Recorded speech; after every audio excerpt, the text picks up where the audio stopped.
মানে বৃত্ত চ্যাপ্টার, মানে গোল অংশ নিয়ে আমাদের সব পড়াশোনা। আচ্ছা, এখন বৃত্ত অংশটা আমরা শুরু করব। বৃত্ত অংশে আমাদের এসকিউ যত ধরনেরই আছে, যে টাইপের গুলো আছে সবকিছু সলভ করব। বৃত্ত নিয়ে যে ধরনের কোশ্চেন আসবে এই ক্লাসটুকু দেখলে আমাদের এসকিউ আর কোনো ঝামেলা থাকবে না। প্রথম কোশ্চেন হচ্ছে ফেনী গার্লস ক্যাডেট কলেজে। দেখো, প্রমাণ করো যে বৃত্তের ব্যাসই বৃত্তের হচ্ছে আমাদের বৃহত্তম জ্যা। অবশ্যই বৃহত্তম জ্যা, আমরা প্রমাণ করব সেটা। একটা বৃত্ত, এই বৃত্তের কেন্দ্র এইটা। এখন এই বৃত্তের ব্যাস ধরে নিলাম আমি হচ্ছে এটা, যেটা বৃত্তের কেন্দ্র দিয়ে যাওয়া একটা জ্যা, এই জ্যাটাই কিন্তু আমাদের বৃত্তের হচ্ছে ব্যাস।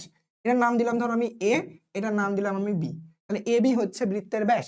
ওকে, প্রমাণ করতে হবে আমাদের। এখন প্রমাণ করার জন্য ধরো আমি কি একটা এক্সট্রা একটা জ্যা নিলাম, সেটা ধরো আমি এটা নিলাম, এই জ্যাটা নিলাম, জ্যাটাকে একটু আমি অন্য কালার দিয়ে দিলাম। এটাকে আমি কোন কালার দিলাম, ধরো এই কালার, এই কালার, এই কালার দিলাম, না এটা দেখা যাচ্ছে না ভালো, এই কালার দিলাম। ওকে, তো আমাদের এখন ধরো প্রমাণ করতে হবে, এটার নাম দিলাম আমি ধরো কি বিই, বিই নাম দিলাম। তো এইটা হচ্ছে ব্যাস, এখানে এবি হচ্ছে কি ব্যাস, এন্ড বিই ব্যাস ভিন্ন জ্যা, ব্যাস ভিন্ন। বুঝছো, ডাটাটা দেওয়া আছে। যখন তোমার প্রমাণ করতে বলবে তখন তোমার কয়েকটা স্টেপ ফলো করতে হবে। প্রথমে তোমরা লিখবা, মনে করি, আমি একটা লিখে দিচ্ছি সবগুলোর জন্য, তোমরা এভাবে লিখবা। মনে করি, মনে করি এই বৃত্তের কেন্দ্র ধরে নিলাম আমি হচ্ছে কত ও। মনে করি ও কেন্দ্র বিশিষ্ট বৃত্তে,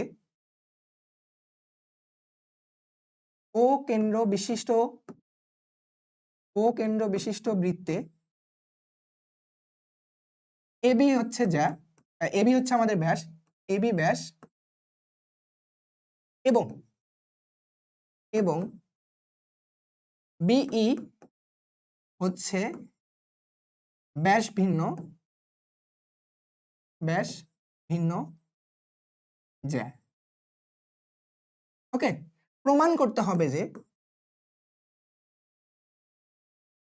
প্রমাণ করতে হবে যে, কি প্রমাণ করতে হবে বলতো, AB is greater than BE, আমাদের এটা প্রমাণ করতে হবে যে AB is greater than BE, অর্থাৎ এই এবিটা এই জ্যায়ের থেকে বড়। শুধু এই জ্যা না, ব্যাস ভিন্ন যে কোনো জ্যায়ের থেকে আমাদের এই এবি ব্যাসটা বড় হবে, এটা প্রমাণ করতে হবে। বুঝছো, ব্যাস কিন্তু বৃত্তের সব থেকে বড় জ্যা। আচ্ছা, আমাদের প্রমাণ করা অংশটুকু আমি কিন্তু এইটুকু লিখছি, এইটুকু আমাদের লেখা শেষ। এখন এই ক্ষেত্রে আরেকটা স্টেপ আছে, সেটা হচ্ছে আমাদের কি বলো, অঙ্কন। আরেকটা স্টেপ আছে আমাদের, সেটা হচ্ছে অঙ্কন। এটা মনে করি অংশ, তারপর লিখবো হচ্ছে অঙ্কন, এটা হচ্ছে অঙ্কন। অঙ্কন প্রমাণের জন্য তোমার এক্সট্রা যে জিনিসটা লাগতেছে সেইটা। এখন দেখো, এখানে আমি প্রমাণের জন্য একটা জিনিস করব, সেটা হচ্ছে এই লাইনটাকে টানবো, এইখান থেকে ধরে আমি এই লাইনটাকে টানবো। ঠিক আছে, আমি এখানে কি করছি, ও এন্ড ই যোগ করছি, ও ই যোগ করি, তুমি ওইটুকুই লিখবা যে ও ই যোগ করি, ও ই যোগ করি, শেষ।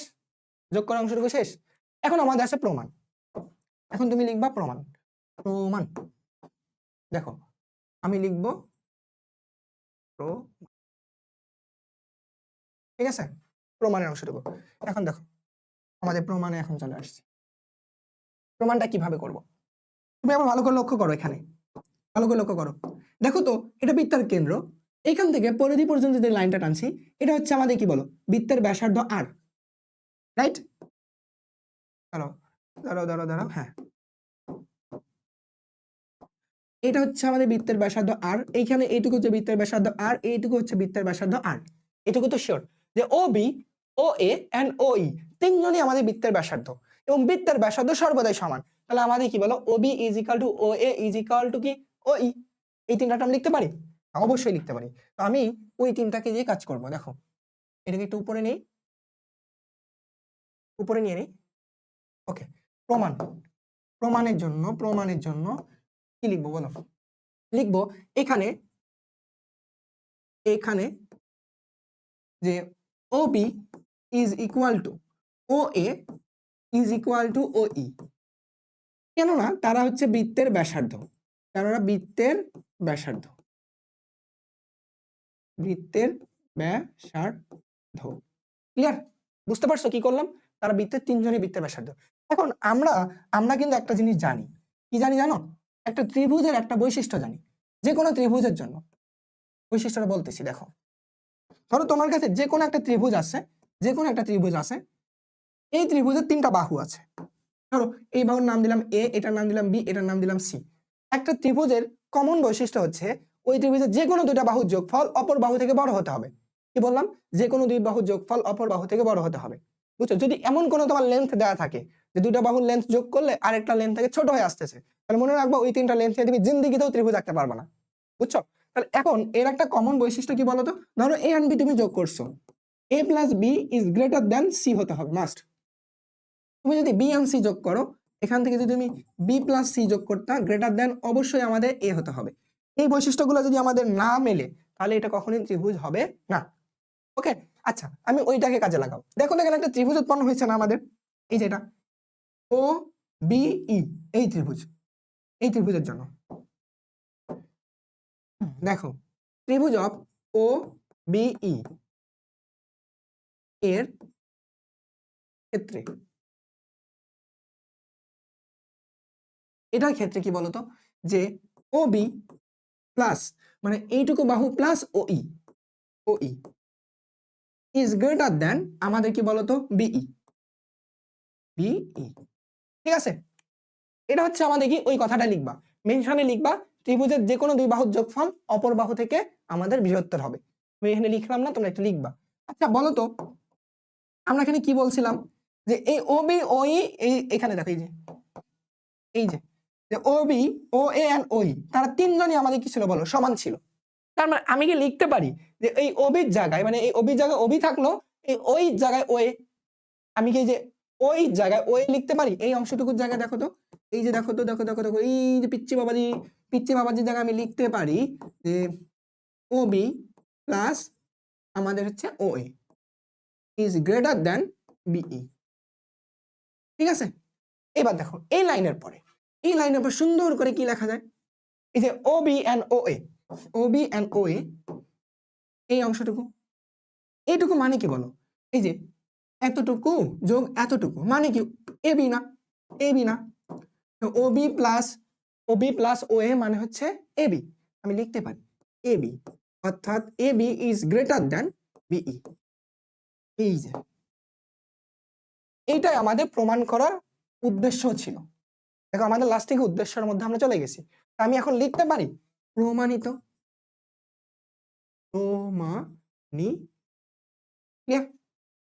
বুঝছো? এটা 2 মার্ক। এখন আমি তোমাদের বুঝাইলাম জন্য একটু সময় লাগলো, বাট যদি বেসিকটা মাথায় থাকে ধুমধারাক্কা লিখতে পারবা। এগুলো তো লিখতে সময় লাগবে না, জাস্ট এখানে যা আছে ওটা হুবহু তুমি কপি করে লিখছো, আর কিচ্ছু করো নাই। বুঝছো বুঝছো বুঝছো? বলো, তোমাদের পুরো পিডিএফ দেওয়া হবে, কোনো সমস্যা নেই, জাস্ট তোমরা এখন ক্লাসে একটু বোঝো তাহলে হয়ে যাবে। দেখো ও কেন্দ্র বিশিষ্ট একটি বৃত্তে ব্যাস এবি এবং সিডি, আর ব্যাস হচ্ছে আমাদের এবি, সিডি হচ্ছে ব্যাস ভিন্ন একটি, যা প্রমাণ করো যে AB is greater than CD. ঠিক আগের কোশ্চেন এই কোশ্চেন সেম জিনিস, এটা আমার করার দরকার নেই। এখানে জাস্ট নাম করে দিয়ে দিছে যে একটা আমাদের বৃত্তের কেন্দ্র আছে, আমাদের এখানে ধরো আমাদের বলছে কি ব্যাস হচ্ছে এবি, আমি যেটা আগে ধরেই নিছিলাম ওটা, ধরো এইখান থেকে বৃত্তের ব্যাস হচ্ছে এবি, মানে আগের মাত্র এই মাস সেম, এ এটা বি, বৃত্তের ব্যাস এবি, সিডি হচ্ছে ব্যাস ভিন্ন একটি যা। তুমি ইচ্ছা মতো চিন্তা করো, তুমি এটাও যদি চিন্তা করো করতে পারো, কোনো সমস্যা নেই। এটা ধরো ব্যাস ভিন্ন একটি যা, বা আগেরটা ধরলেও হবে, আগের চিত্র দিয়েও করতে পারো। এটা হচ্ছে আমাদের কত সিডি, হচ্ছে সিডি হচ্ছে আমাদের ব্যাস ভিন্ন একটা যা। আগেরটা করলে একটু ঝামেলা আছে, তোমার বি পয়েন্টটা হয়ে যাবে একসঙ্গে, এটা নিবা সিডি একটা ব্যাস ভিন্ন যা। এখন তোমার কাজ হবে প্রমাণ মনে করিতে লিখবা, তারপর অঙ্কনে গিয়ে বলবা বৃত্তের কেন্দ্র ও এন্ড এখানে আমাদের ডি যোগ করি, এটাই, তাহলে ও সি এবং ওডি যোগ করি, এটা অঙ্কনে লিখবা। ঠিক আছে, আর আমাদের প্রমাণ করতে হবে যে A B is greater than CD, এটা আমাদের প্রমাণ করার উদ্দেশ্য। একদম ভাই সেম, একদম সেম, কোনো ডিফারেন্স নেই। তুমি দেখো এই যে ত্রিভুজটা, এই ক্ষেত্রে দেখো এই বৃত্তের ব্যাসার্ধ, এটাও বৃত্তের ব্যাসার্ধ, এটাও বৃত্তের ব্যাসার্ধ, এটাও বৃত্তের ব্যাসার্ধ, অর্থাৎ এইখানে O A is equal to O B plus O D plus O C. আরে প্লাস কেন লিখলাম, এটা হচ্ছে ইকুয়াল ও সি। তারা দুইজনই সবগুলো হচ্ছে বৃত্তের ব্যাসার্ধ আমাদের আর, তারা সবাই বৃত্তের ব্যাসার্ধ আর।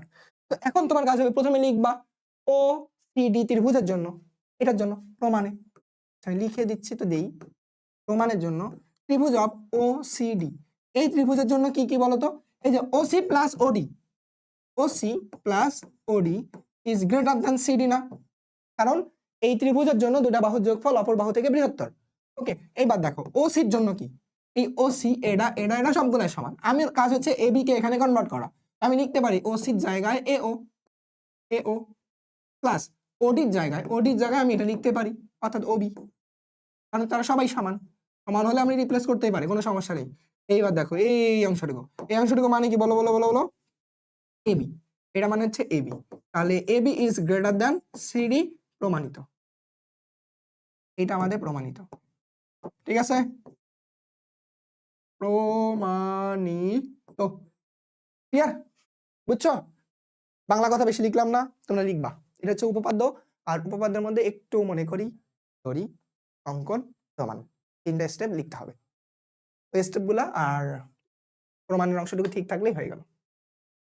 এবার দেখো কোন বৃত্তের কোন চাপের উপর দণ্ডায়মান বৃত্তস্থ কোণ এত এবং কেন্দ্রস্থ কোণ এত হলে ওইটা কত, যাই থাক, আগে বৃত্তস্থ কোণ কেন্দ্রস্থ কোণের জিনিসটা বোঝো।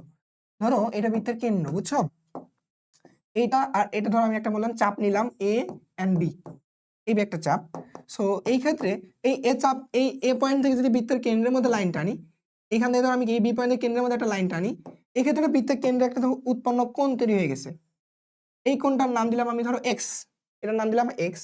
সেম ভাবে এখান থেকে বৃত্তের পরিধির উপর একটা আমি লাইন টানলাম, এখান থেকে বৃত্তের পরিধির উপর একটা লাইন টানলাম, এই ক্ষেত্রে দেখো আমাদের একটা কোণ তৈরি হয়ে গেছে, এটার নাম হচ্ছে আমি দিলাম ওয়াই। এই যে দেখো এই ক্ষেত্রে এই ওয়াই কোণের নাম হচ্ছে আমাদের কি, বৃত্তস্থ কোণ, এটার নাম হচ্ছে কি বৃত্তস্থ কোণ। এই ক্ষেত্রে আমাদের এই যে এক্স কোণ, এই এক্স কোণের নাম হচ্ছে আমাদের কেন্দ্রস্থ কোণ, কেন্দ্রে উৎপন্ন কোণজনের নাম কেন্দ্রস্থ কোণ। এখন এই বৃত্তস্থ কোণ আর কেন্দ্রস্থ কোণের মধ্যে একটা সুন্দর ভালোবাসার সম্পর্ক আছে, সেই ভালোবাসার সম্পর্ক হচ্ছে কেন্দ্রস্থ কোণ বৃত্তস্থ কোণের ডাবল। এটাই লিখবা, কেন্দ্রস্থ কোণ, কেন্দ্রস্থ এক্স কোণ ইজ ইকুয়াল টু 2 গুণন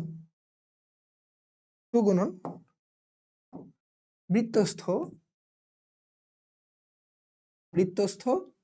ওয়াই কোণ। এই সম্পর্কটা জানলে এই ম্যাথ সহজ, এমসিকিউ আমাদের অনেক হেল্প করবে, বুঝছো? এই কনসেপ্টটা মাথায় রাখো। এইবার আসো তুমি ম্যাথে, এবার তুমি কাঙ্ক্ষিত আমাদের ম্যাথে আসো। প্রশ্ন মতে দেখো এটা হচ্ছে আমাদের কি বৃত্তস্থ কোণ, এই অংশটুকু আমাদের বৃত্তস্থ কোণ, আর এই অংশটুকু আমাদের কি বলতো কেন্দ্রস্থ কোণ। তো আমরা জানি কেন্দ্রস্থ কোণ যেটা ছিল, যে শর্ত মতে, কোন শর্ত মতে, ওই যে এখানে যেটা বললাম y plus 110 is equal two, মানে এই কোণটা ইজ ইকুয়াল টু 2 ইন্টু বৃত্তস্থ কোণ, 2 ইন্টু বৃত্তস্থ কোণ, তাহলে 2 ইন্টু বৃত্তস্থ কত বলতো, 2y প্লাস 10, ঠিক আছে? এইখান থেকে তুমি y এর ভ্যালু বের করো, দেখো y প্লাস 110, এখানে দেখো 4y প্লাস 20, ওকে। এইবার এই ওয়াইটাকে অবশ্যই পার করে দাও, তাহলে এটা কত আসে বলো, একবার আসে 3y ইজ ইকুয়াল টু, এখানে হচ্ছে 110 মাইনাস 20, আসতেছে আমাদের কত, 3y is equal to 90 degree, সব ডিগ্রি, তাহলে y is equal two 30 degree. প্রশ্নে কি চাইছিল বলো, y এর মান বের করো, এর অ্যান্সার। ক্লিয়ার? তোমাদের আমি যা পড়াচ্ছি এমসিকিউ বলো, সৃজনশীলের ক বলো, সবকিছুর জন্য কনসেপ্ট দিয়ে দিচ্ছি, একটার জন্য কোনো বাকি দিই না, আমি একটা পোর্শন শুধু পড়াচ্ছি কেবল এইটাকে হাইলাইট করতেছি এমন না, আমি তোমাদের যা লাগে, মানে জেনারেল ম্যাথে যা লাগে সবকিছু শিখাই ফেলতেছি, কোনো জিনিস বাদ দিচ্ছি না। তোমরা বলতে পারবা না যে ভাইয়া কেবল এসকিউ পড়াচ্ছে, আমি তোমার এসকিউ কেবল না, কনসেপ্ট, সৃজনশীলের ক বলতেছি, এমসিকিউ এর কনসেপ্ট বলতেছি, সবকিছু এখানে বলে দিচ্ছি। জাস্ট তোমরা ক্লাসটা করো মন দিয়ে, তাহলেই আমি খুশি। দেখো যে কোনো বৃত্তের উপচাপে অন্তর্লিখিত কোন সূক্ষ্মকোণ, কোনো বৃত্তচাপের উপচাপ আর অধিচাপ আমাদের বুঝতে হবে আগে, এটা তো বুঝি না। ধরো একটা বৃত্ত এইটা, আবার আগের মতো একটা কি এরকম আমি কেন্দ্র নিলাম, দেখো এইটা এইটা, দেখো এটা এ এটা বি, দেখো তো এখানে দুটো চাপ হয়ে গেছে, এইদিকে একটা চাপ ছোট্ট চাপ, এইদিকে একটা বড় চাপ। এই যে বড় চাপটার নাম হচ্ছে অধিচাপ, ছোট্ট চাপটার নাম হচ্ছে আমাদের উপচাপ। তো এই উপচাপ আর অধিচাপ জিনিসটা বুঝছি, ওকে বুঝে থাকি তাহলেই হলো। নাম দিই, এটা ধরো এ বি, এখানে এক্সট্রা একটা নাম দিলাম সি, এখানে নাম দিলাম ডি। তাহলে এখানে আমাদের প্রমাণ করতে হবে, এই লাইনটা কোন জায়গা থেকে আসলো বলো তো, বলো বলো বলো, দাঁড়াও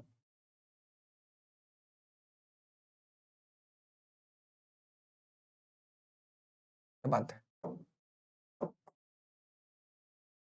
এবার দেখো এটার নাম দিলাম ছোট্ট একটা ডি। তো এখানে বলছে উপচাপে অন্তর্লিখিত কোণ স্থূলকোণ, উপচাপ কোণটা নিচেরটা না, এখানে একটা অন্তর্লিখিত কোণ বলছে। উপচাপে আমি যে একটা কোণ আঁকি, ধরো এইখান থেকে একটা কোণ আঁকলাম,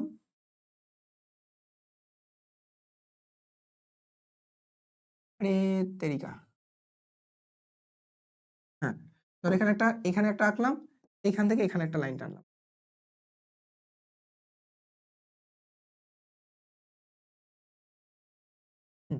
দেখো এই উপচাপে দেখো একটা কোণ তৈরি হয়ে গেছে না, এই কোণ, এই কোণটাকে নাম দিলাম আমি ধরো এক্স কোণ।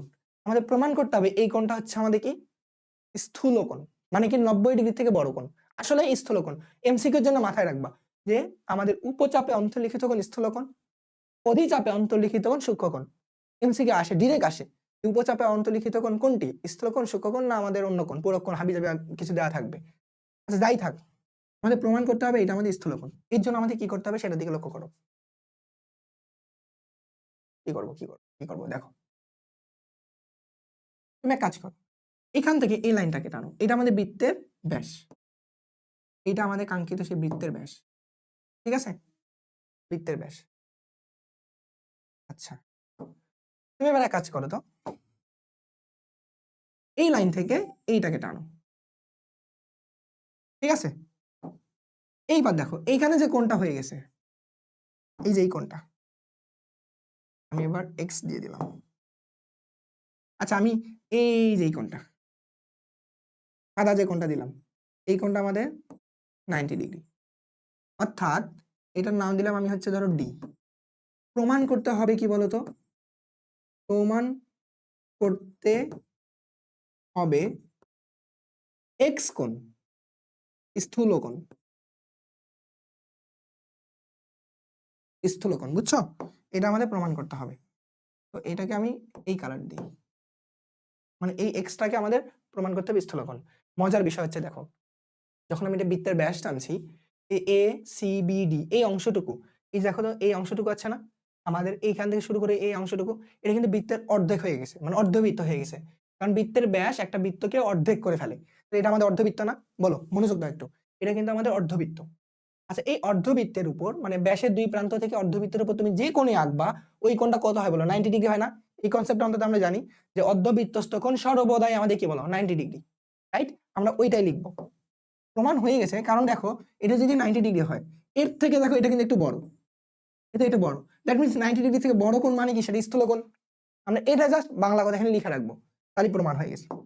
চিত্রটা এখানে মেইন ছিল, কারণ তোমার চিত্রটা না হলে স্যার বুঝতো না, কারণ আমি লিখবো যে এখানে, যে এখানে, এখানে কি যে এ সি ডি,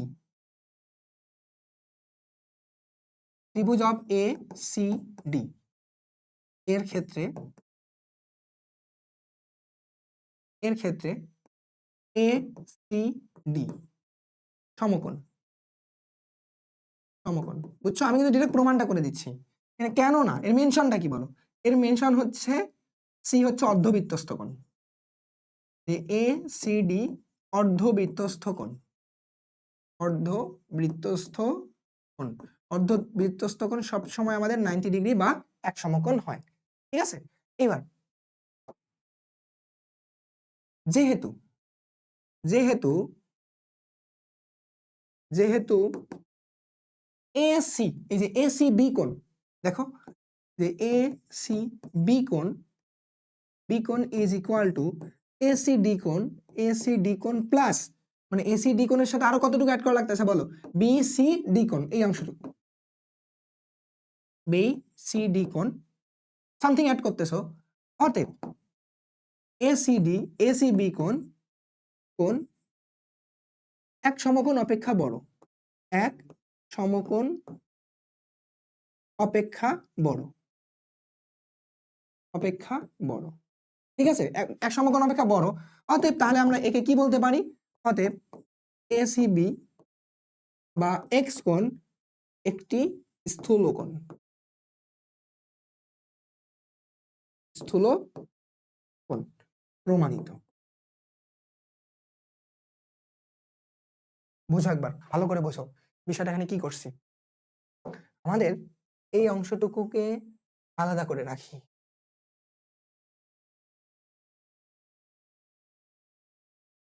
এইদিকে রাখি, দেখছো দেখছো দেখছো কি হয়ে গেছে,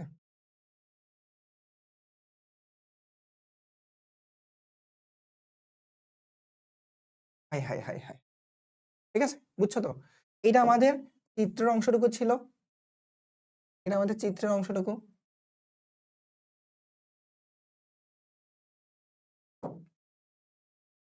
এই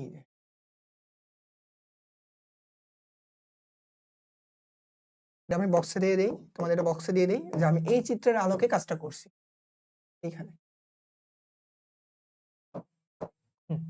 দেখো ম্যাথটা বুঝছো কিনা, ওই চিত্রের আলোকে আমি এই কাজটা করছি, প্রমাণিত, এটা ক্লিয়ার, অবশ্যই ক্লিয়ার।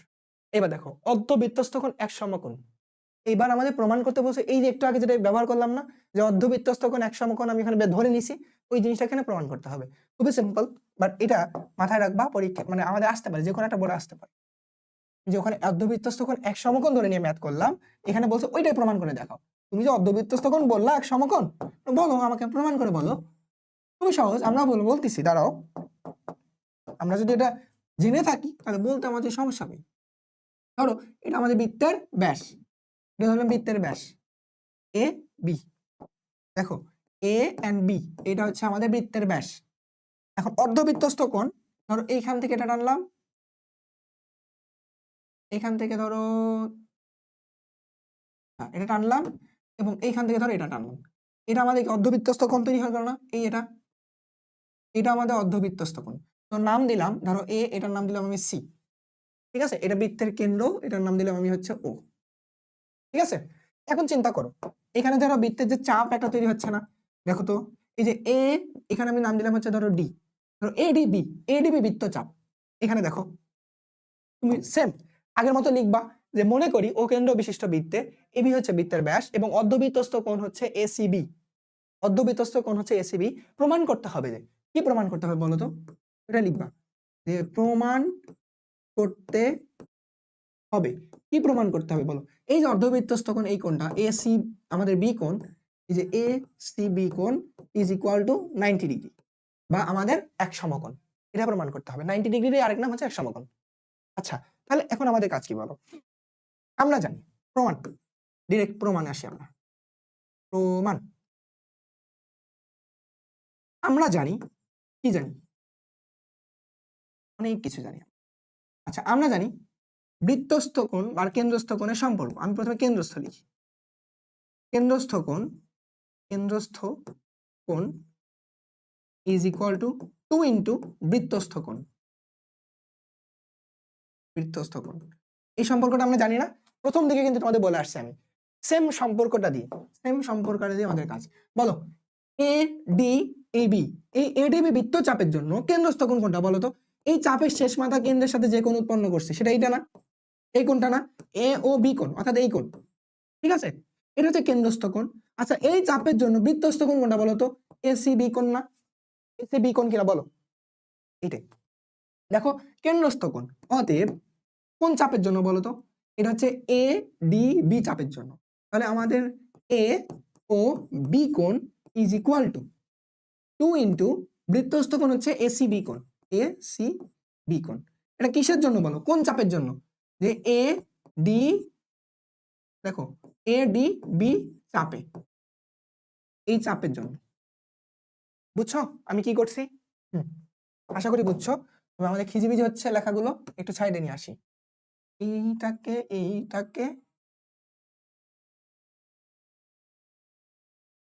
এখানে নিয়ে আসি, আর এই অংশটাকে একটু সাইডে নিয়ে যাই। তোমার কাজ সাইড থেকে। আচ্ছা এবার দেখো এও বি, এই এও বি কোণটা কি এক সরল কোণ না?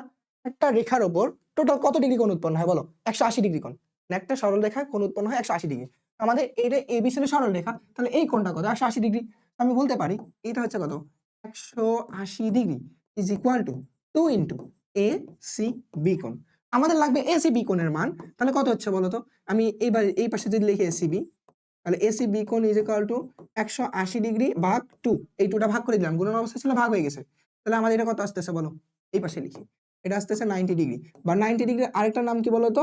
সমকোণ। এক সমকোণ, এইটাই তো আমাদের প্রমাণ করতেও বলছিল যে এসিবি কোণ প্রমাণ করো যে এক সমকোণ। এসিবি কোণ যে এক সমকোণ এটা প্রমাণ করো।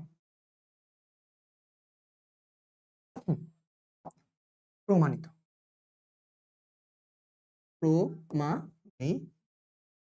বুঝছো? বলো কিভাবে করলাম? একটি বৃত্তের অর্ধবৃত্তস্থ একটা কোণ এক সমকোণ, প্রমাণিত, ডান।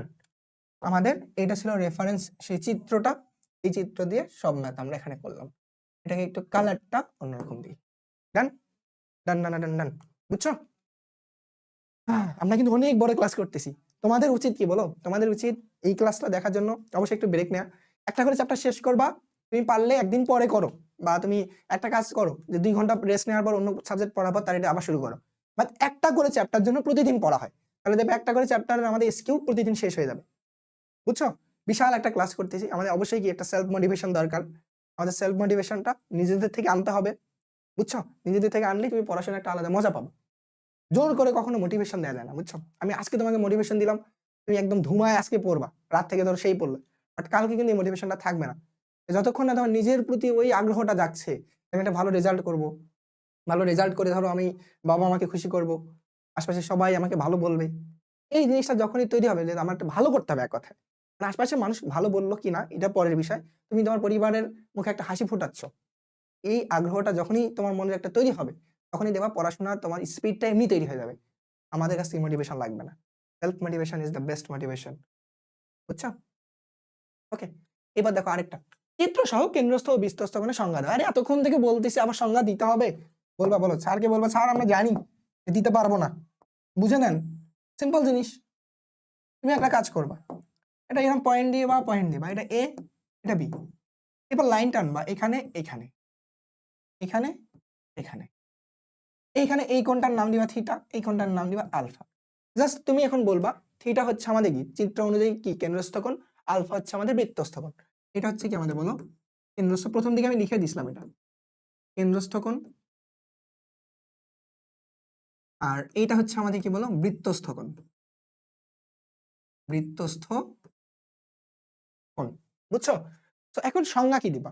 কেন্দ্রস্থ কোণ কিভাবে তৈরি হয়েছে সেটা দেখো তো। একটা চাপের দুই শীর্ষবিন্দু থেকে কেন্দ্রের মধ্যে যে কোণ উৎপন্ন হয়েছে সেটা কেন্দ্রস্থ কোণ। একটা চাপের দুই শীর্ষ পয়েন্ট থেকে বৃত্তের পরিধির সাথে যে কোণ উৎপন্ন হয়েছে সেটা বৃত্তস্থ কোণ। জাস্ট এই কথাটা তুমি বাংলায় লিখবা, কাজ শেষ। আমি যে কথাটা বললাম এখনই লেখো খাতার মধ্যে, সংজ্ঞাটা হয়ে যাবে, ওই সংজ্ঞাটা এখানে লিখবা।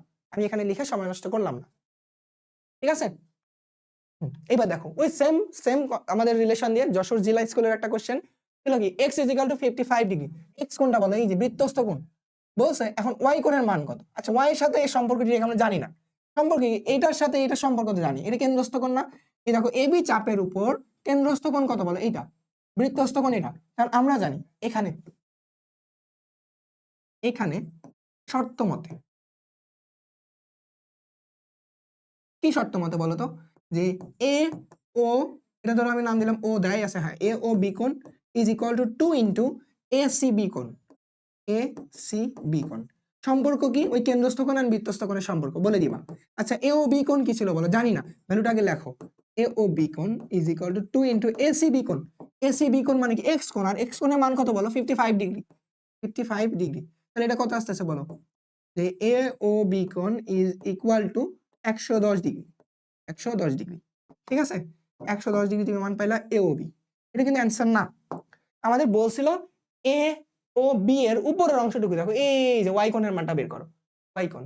ঠিক আছে, ওয়াই কোণ। আচ্ছা তুমি বলো, একটা কেন্দ্রে, একটা সাইকেল মানে সার্কেলের একটা কেন্দ্রে কত কোণ উৎপন্ন বলো তো? টোটাল কোণটা কত? 360 ডিগ্রি না? টোটালটা 360 ডিগ্রি। তার মধ্যে তুমি এই কোণটা মান পেয়েছো কত বলো? 110 ডিগ্রি। কারণ তুমি 360 ডিগ্রি থেকে যদি 110 ডিগ্রি বাদ দাও তাহলেই তো ওয়াইটা চলে আসতেছে।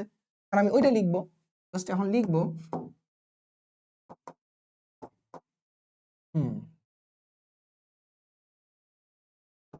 হ্যাঁ এখানে এখন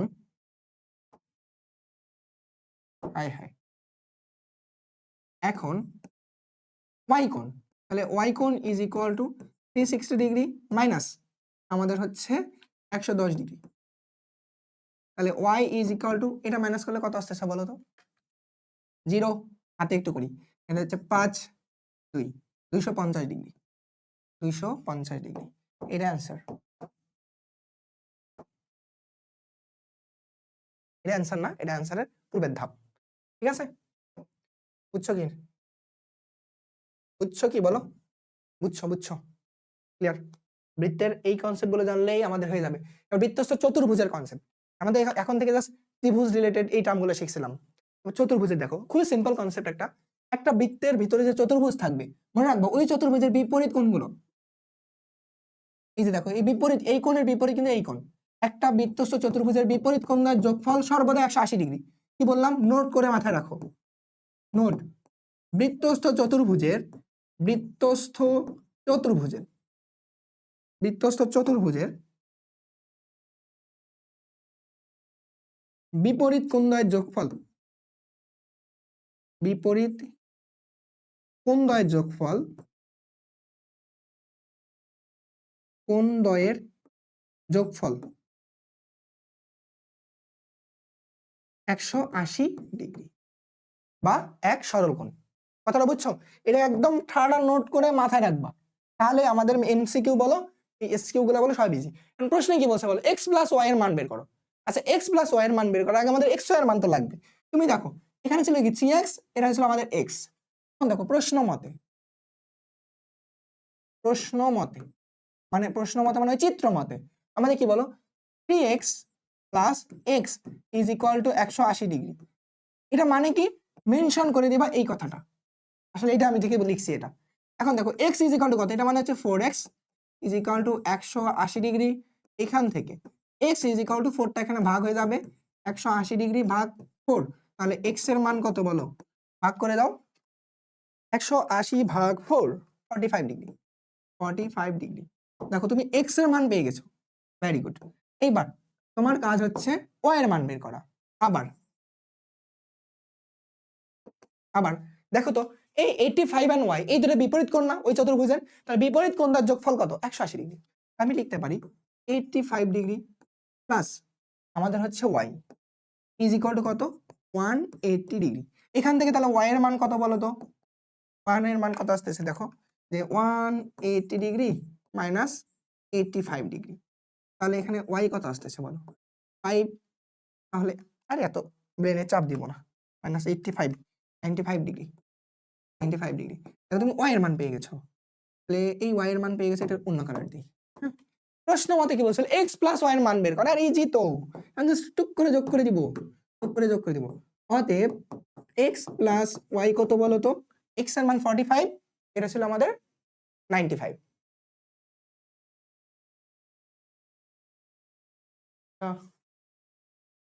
এটা হচ্ছে আমাদের কি বলো? 85 প্লাস 95। তাহলে আমাদের যাকে যোগ করলে কত হচ্ছে? 5 5 10, আমি হাতে করবোই না। 85 প্লাস 95, 180 ডিগ্রি, 180 ডিগ্রি। অ্যান্সার হচ্ছে x plus Y is equal to 180 degree. এটা আমাদের কাঙ্ক্ষিত অ্যান্সার।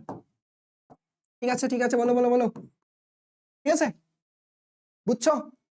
যাই বলুক, যেভাবেই প্রশ্ন বলুক, আমাদের কনসেপ্টটা ক্লিয়ার থাকলে সব ঠিক, সব ঠিক, সবই ঠিক। বলো এটাকে একটু মেকআপ করে দিই তো, একটু এই সাইডের সাথে মিল করে রেখি, এইখানে এটা একটু মিল করে রেখে দিই, আর এইখানে এইটাকে আমি এভাবে রাখি। এটা আমাদের লাস্ট লাইন, ঠিক আছে? বুঝছো? অনেক সহজ, কিন্তু অনেক সহজ। এবার দেখো বৃত্তস্থ সামান্তরিক একটি আয়ত, দেখাও যে বৃত্তস্থ সামান্তরিক একটি আয়ত। খুবই সিম্পল, একটা বৃত্তের মধ্যে তুমি যদি একটা সামান্তরিক আঁকার চেষ্টা করো, সামান্তরিকের কন্ডিশন কি বলো? এরা কিন্তু বারবার বলে আসছে, সামান্তরিক মানে বিপরীত বাহুগুলো সমান ও সমান্তরাল, বিপরীত বাহুগুলো সমান ও সমান্তরাল, এই কন্ডিশনটা মাথায় রাখো, তারা হচ্ছে সামান্তরিক। সো আমাদের একটা বৃত্ত লাগবে, এই বৃত্তের ভিতরে যদি আমি কোনো কারণে একটা সামান্তরিক আঁকতে চাই, সামান্তরিক মানে হচ্ছে তার বিপরীত বাহুগুলো সমান ও সমান্তরাল। ধরো আমি এখানে একটা বাহু রাখলাম, এটা ধরো এই বাহু, ধরো এটা, এই বাহুর সমান যদি একটা বাহু, মানে এই বাহুটাকে যদি আমি কপি করি, এটাকে যদি কপি করে একদম উপরে নিয়ে যাই, যেখানে আমাদের খাপে খাপ জব্বরের বাপ হবে, ওখানে রাখবো।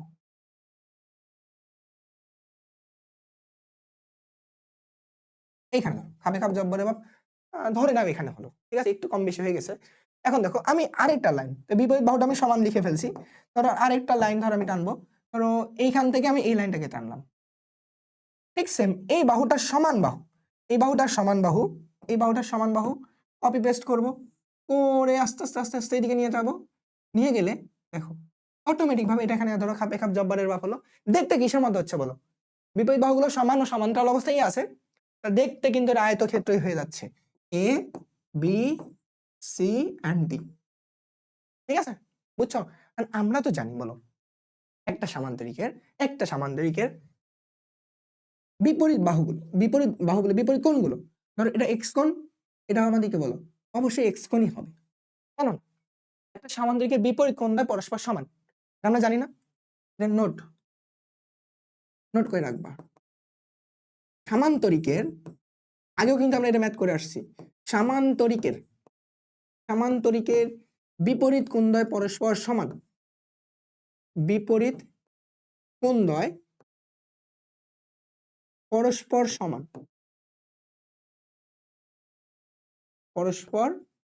সমান, রাইট? এটা আমরা কিন্তু কন্ডিশন জানি একটা সামান্তরিকের জন্য। আচ্ছা সামান্তরিকের যদি এই কন্ডিশনটা জানি, তাহলে এটা যদি এক্স হয় এটাও এক্স, সিমিলার ওয়েতে যদি এইটা আমাদের ওয়াই হতো, এটা যদি আমাদের ওয়াই হতো, এইটা আমাদের ওয়াই।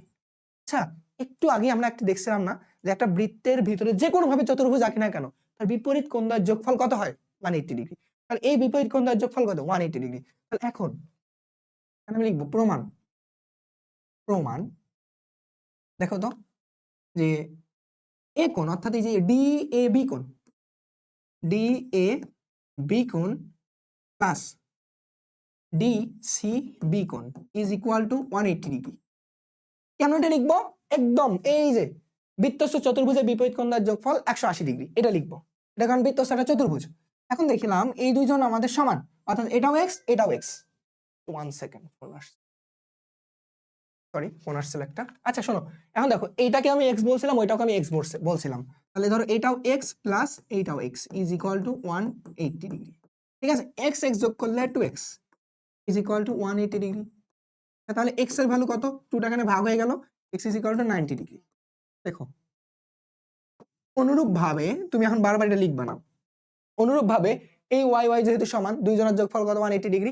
আমি লিখবো অনুরূপ ভাবে Y is equal to 90 degree, y is equal to 90 degree, ওটা লিখবো যে অনুরূপ ভাবে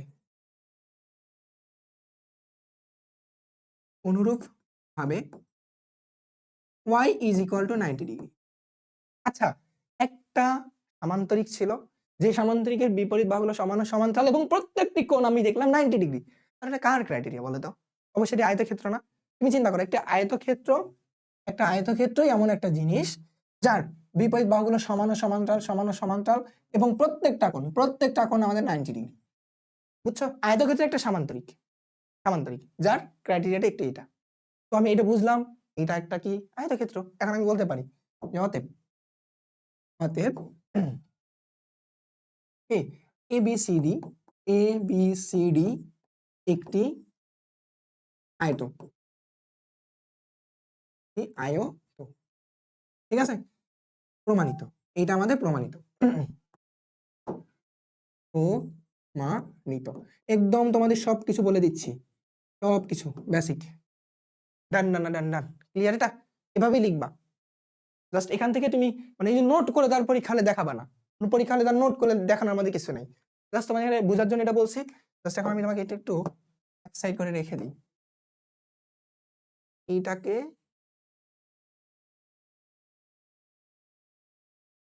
কাজ করি, দাঁড়াও এইটা তো দরকার নেই, এটা তো আমাকে বোঝানোর জন্য লিখছি। বাদ এইটাকে একটু সাইডে রেখে দিই, ছোট করে দেই।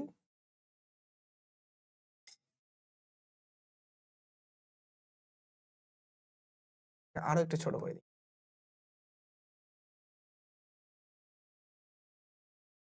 এইবার এটাকে একটা খামের মধ্যে রেখে দিই, বক্সের মধ্যে রেখে দিই। ডান, শেষ। এবার আমরা পরবর্তী প্রশ্নে চলে দিই। দেখো এটা একটা চিত্র দেওয়া ছিল, চিত্র থেকে বলছে এই বাহিরে একটা কোণ দেওয়া আছে, দেখো 100 আমাদের 30 ডিগ্রি, এখানে দেখো এটা দেওয়া আছে 130 ডিগ্রি। ওকে, আর এটা যে বৃত্তস্থ চতুর্ভুজ, এটা হচ্ছে বৃত্তস্থ একটা আমাদের চতুর্ভুজ, ঠিক আছে। এখন আমাদের বলছে ABC প্লাস BAD কোণের মান বের করো। ABC অর্থাৎ এই কোণের মান প্লাস BAD অর্থাৎ BAD এই কোণ, এই দুটো কোণের যোগফলের মান বের করতে বলছে। আচ্ছা আমরা কি জানি বলো? একটা এরকম চতুর্ভুজ যদি তুমি আঁকো, চতুর্ভুজ যদি একটা বাহুকে এরকম বর্ধিত করো, বাইরে একটা কোণ তৈরি হয়েছে না, এটাকে বলে বহিস্থ কোণ। মনে রাখবো এই বহিস্থ কোণ ওই চতুর্ভুজের বিপরীত অন্তস্থ কোণের আমাদের সমান।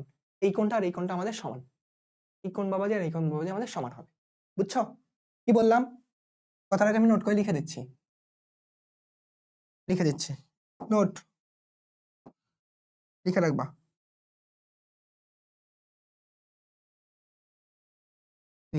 চতুর্ভুজের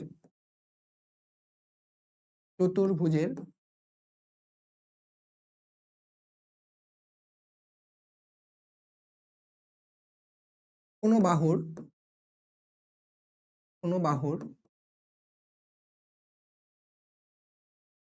বহিস্থ কোণ, কোনো বাহুর বর্ধিতাংশে বহিস্থ কোণ, বর্ধিতাংশে উৎপন্ন বহিস্থ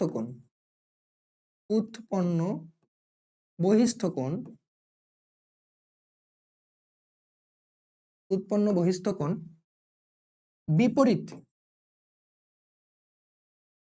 বিপরীত অন্তস্থ কোণের সমান, বিপরীত অন্তস্থ কোণের সমান। কথাটাকে মাথায় রাখবা, তাহলেই কাজ হয়ে যাবে। বুঝছো কি কথা বলছি? চতুর্ভুজের কোনো বাহুর, এই বাহুটা ছিল এডি বাহু, তাকে বর্ধিতাংশ করে বাইরে একটা কোণ উৎপন্ন করছে, সেটা হচ্ছে আমাদের বহিস্থ কোণ। ওই বহিস্থ কোণটা বিপরীত অন্তস্থ কোণ, এটা হচ্ছে বি কোণ, এই কোণের সমান হবে, তো এখান থেকে এই কথা অনুযায়ী এখানে লিখবো যে এখানে যে ABC কোণ ইজ ইকুয়াল টু আমাদের কি বলতো CDE কোণ। ওকে, বুঝতে পারছো? আচ্ছা এই যে ABC কোণের মান, তাহলে কি CDE কোণের মান কত ছিল বলো তো? 130 ডিগ্রি। আমি লিখতে পারি যে ABC কোণ ইজ ইকুয়াল টু 130 ডিগ্রি। এই কথাটাকে পাইছি আমরা। ওকে, এইবার দেখো পরের অংশটুকু হয়ে গেছে। দেখো এই কোণ আর এই কোণের যোগফল কত? 180 ডিগ্রি, কারণ তারা আমাদের বিপরীত কোণ, বৃত্তস্থ চতুর্ভুজের। তো বৃত্তস্থ চতুর্ভুজের বিপরীত কোণ দ্বয়ের যোগফল 180 ডিগ্রি। তাহলে আমি বলতে পারি এখানে আবার বলো BAD কোণ প্লাস BCD কোণ ইজ ইকুয়াল টু কত? 180 ডিগ্রি। ওকে, বলো দেখো BAD কোণ, এই কোণটার মান তো আমরা জানি না, এটার মান কত জানি? 70 ডিগ্রি। দেখো BAD কোণ ইজ ইকুয়াল টু এটা কত? এখানে প্লাস 70 ডিগ্রি প্লাস 180 ডিগ্রি। তাহলে এখানে কত আসতেছে? 70 ডিগ্রি অবশ্যই মাইনাস হয়ে যাবে, তাহলে BAD কোণ এটা যদি মাইনাস করে দিই তাহলে আমাদের আসতেছে 110 ডিগ্রি। ওকে, এখন প্রশ্ন মতে বলছিল এই দুজনের যোগফল কত? এই দুজনের যোগফল সেম, এটাকে জাস্ট যোগ করে দাও। এখন অতএব আমাদের ABC কোণ প্লাস BAD কোণ ইজ ইকুয়াল টু 130 প্লাস 110 কত আসতেছে বলো? 240 ডিগ্রি। তো এইটা আমাদের অ্যান্সার, এইটাই আমাদের অ্যান্সার। বুঝছো? ক্লিয়ার কিনা বলো? বলো। অনেকক্ষণ ধরে কথা বলতে হয়, বুঝছো? তোমাদের ক্লাসটা করতে যেমনটা কষ্ট হবে, আমার ক্লাসটা নিতেও তেমন কষ্ট হচ্ছে। কিছু করার নেই, তোমাদের জন্যই পড়ানো, তোমাদের জন্যই এত কষ্ট। তো তোমরা একটু অবশ্যই ক্লাসটা কেমন লাগে অবশ্যই কিন্তু কমেন্টে বলবা। তোমাদের কমেন্ট দেখেই আমি ইন্সপায়ার্ড হব নেক্সট ক্লাস দেওয়ার জন্য। বুঝছো? আমার ক্লাস তোমাদের কেমন লাগে অবশ্যই বলবা। দেখো বৃত্তের ছেদক ও স্পর্শক রিলেটেড একটা টার্ম আছে আমাদের বই, ওইখান থেকে আসবে। দুটি বৃত্ত অন্তস্থ ও বহিস্থ ভাবে একে অপরকে স্পর্শ করলে কয়টি সাধারণ স্পর্শক অঙ্কন করা সম্ভব, চিত্র সহ ব্যাখ্যা করো। দুইটা কেস, একটা হচ্ছে আমাদের কি বলো, যে দ্বারা যদি অন্তস্থ ভাবে আমাদের স্পর্শ করে, দুটা বৃত্ত অন্তস্থ অন্তস্থ অন্তস্থ ভাবে স্পর্শ। দেখো অন্তস্থ ভাবে স্পর্শের অর্থ কি, ধরো আমাদের একটা বৃত্ত ছিল, ধরো এটা বৃত্ত, হ্যাঁ বৃত্তটাকে একটু বড় করে দিই। ঠিক আমি আরেকটা বৃত্ত আঁকলাম,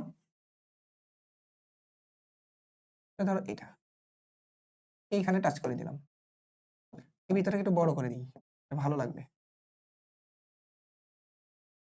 হ্যাঁ ধরো এটা একটা পয়েন্ট, এখানে কালারটা একটু ভিন্ন দেই, এইটাকে আমি সাদা কালার দিলাম।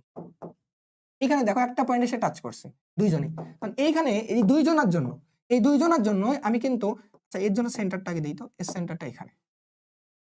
দেখো এই দুইজনের জন্য আমি একটা সাধারণ স্পর্শক আঁকতে পারি, সেটা হচ্ছে এটা, একটাই কেবল আঁকা যাচ্ছে, আর কোনো স্পর্শক আঁকা যাচ্ছে না। কখন বলো, যখন দুইটা বৃত্ত আমাদের অন্তস্থ ভাবে স্পর্শ করছে, তখন তাদের একটাই সাধারণ স্পর্শক আঁকা সম্ভব। আচ্ছা যদি আরেকটা কেস থাকে, ধরো আরেকটা কেস আছে আমাদের,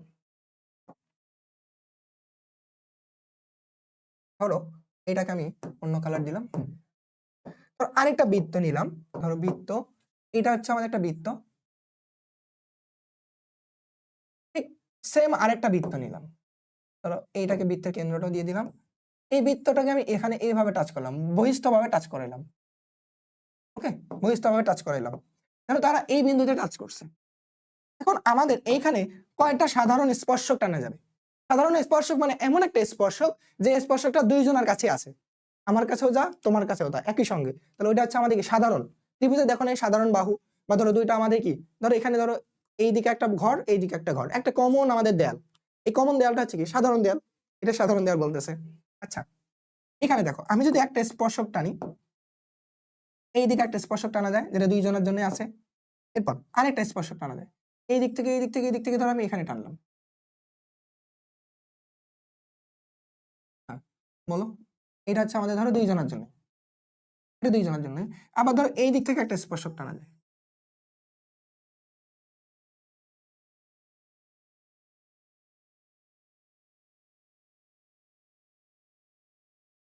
এই বাবা বসো, হ্যাঁ আয় হায় এটা বসলো না কেন, ভালো করে বলো তো। আচ্ছা তোমরা ইচ্ছা মতো এটা সুন্দর করে দিবা, স্কেল দিয়ে টানলে ওই ঝামেলাটা আর হবে না। হয়ে গেছে, বাদ দাও। ধরো এইখানে টাচ করছে, ধরো এইখানে টাচ করছে, দেখো এখানে কি, ধরো এটার নাম দিলাম আমি এম এন, তারপর হচ্ছে ধরো এটার নাম দিলাম আমি এ, এটার নাম দিলাম বি, এটার নাম দিলাম আমি সি, এটার নাম দিলাম ডি। দেখো যখন দুইটা বৃত্ত বহিস্থভাবে স্পর্শ করছে, কি বললাম, যখন দুইটা বৃত্ত আমাদের কি বহিস্থভাবে স্পর্শ করছে, এটা আমাদের বহিস্থ বাহির একটা পয়েন্টে স্পর্শ করছে, স্পর্শ করছে, তখন আসলে এখানে কয়টা সাধারণ স্পর্শক আঁকা গেছে বলো, তিনটা। এখানে বলবা তিনটা আঁকা সম্ভব, এটাই বলবা যে অন্তঃস্পর্শক হলো একটা, এখানে দেখো একটি সাধারণ স্পর্শক, একটি সাধারণ স্পর্শক, আর এই ক্ষেত্রে আমাদের হচ্ছে তিনটি, এই ক্ষেত্রে আমাদের তিনটি সাধারণ স্পর্শক, তিনটি সাধারণ স্পর্শক আঁকা সম্ভব, সাধারণ স্পর্শক, তিনটি সাধারণ স্পর্শক আঁকা সম্ভব। দুইটা কেসে আমাদের এই কেস। আচ্ছা দেখো পি এ এর দৈর্ঘ্য কত, এখানে একটা বিষয়, আমাদের একটা বৃত্ত দেওয়া আছে, বহিস্থ একটা বিন্দু পি, এখান থেকে দেখো দুইটা স্পর্শক, পি এ একটা স্পর্শক, পি বি একটা স্পর্শক, এখানে বলছে পি এ এই লেন্সটা কত, বলছে পি এ এর দৈর্ঘ্য কত। মনে রাখবা একটা বৃত্ত যদি আঁকি, এই বৃত্তের বাহির বিন্দু থেকে যদি একটা স্পর্শক আঁকা হয়, দুইটা স্পর্শকে আঁকা যায়, দুইটা স্পর্শকের দৈর্ঘ্য আমাদের তারা সমান। কি বললাম, একটা বৃত্তের বহিস্থ বিন্দু থেকে অঙ্কিত স্পর্শক দ্বয়ের দৈর্ঘ্য সমান, এটা মাথায় রাখো, এটা নোট করে রাখো।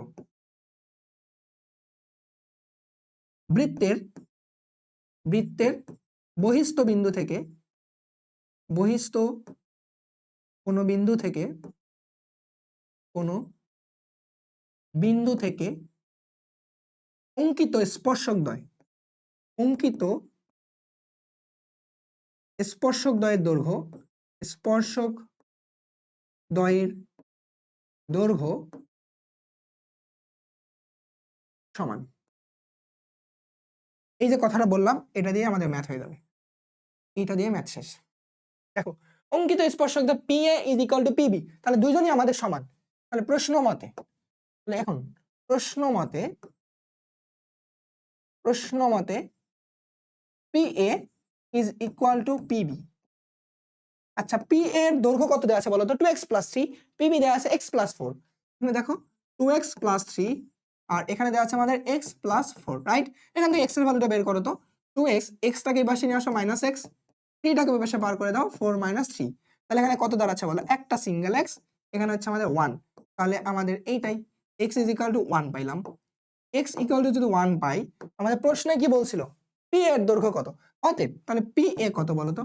PA ইজ ইকুয়াল টু ছিল আমাদের 2x plus 3, 2x plus 3, x এর ভ্যালু ছিল 1, তাহলে এখানে x এর ভ্যালুটা বসাও 2 ইন্টু 1 প্লাস 3, দ্যাট মিনস 5।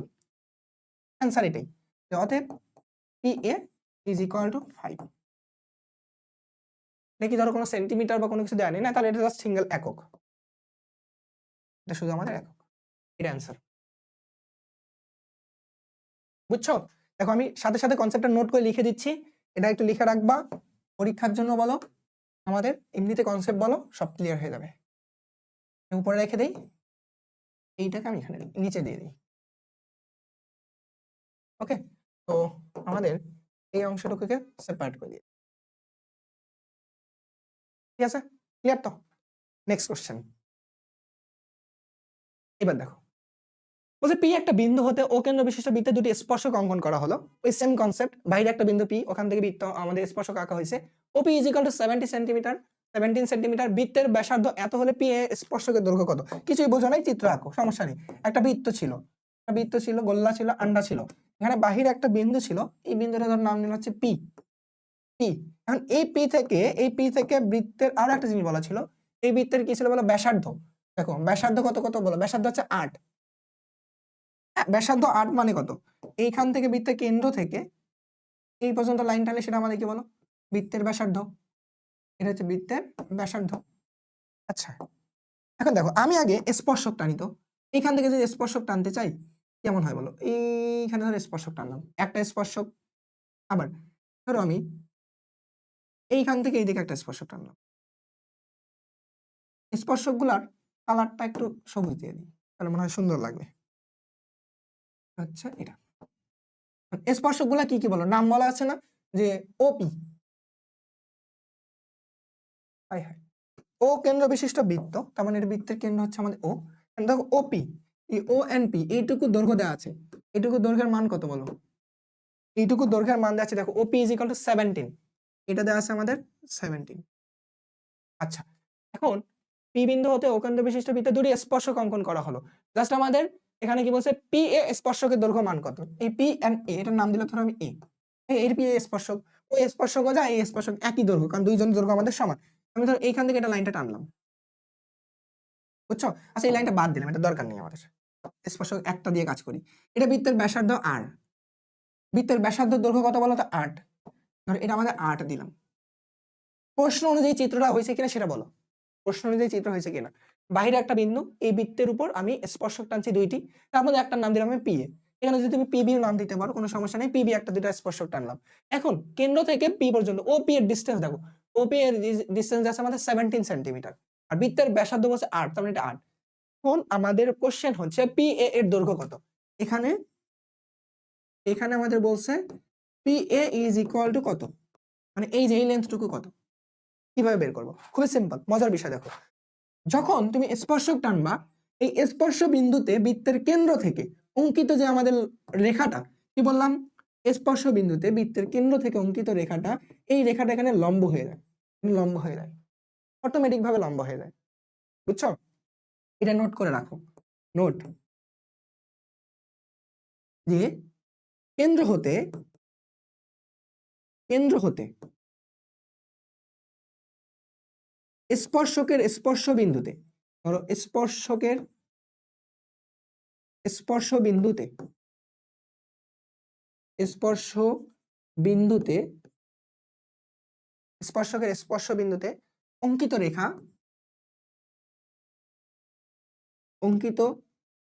রেখা লম্ব হয় এই যে কথাটা বললাম, এইটাই আমাদের কাজে লাগবে, ওকে। এইটাকে একটু আমরা সোজা করে রাখি।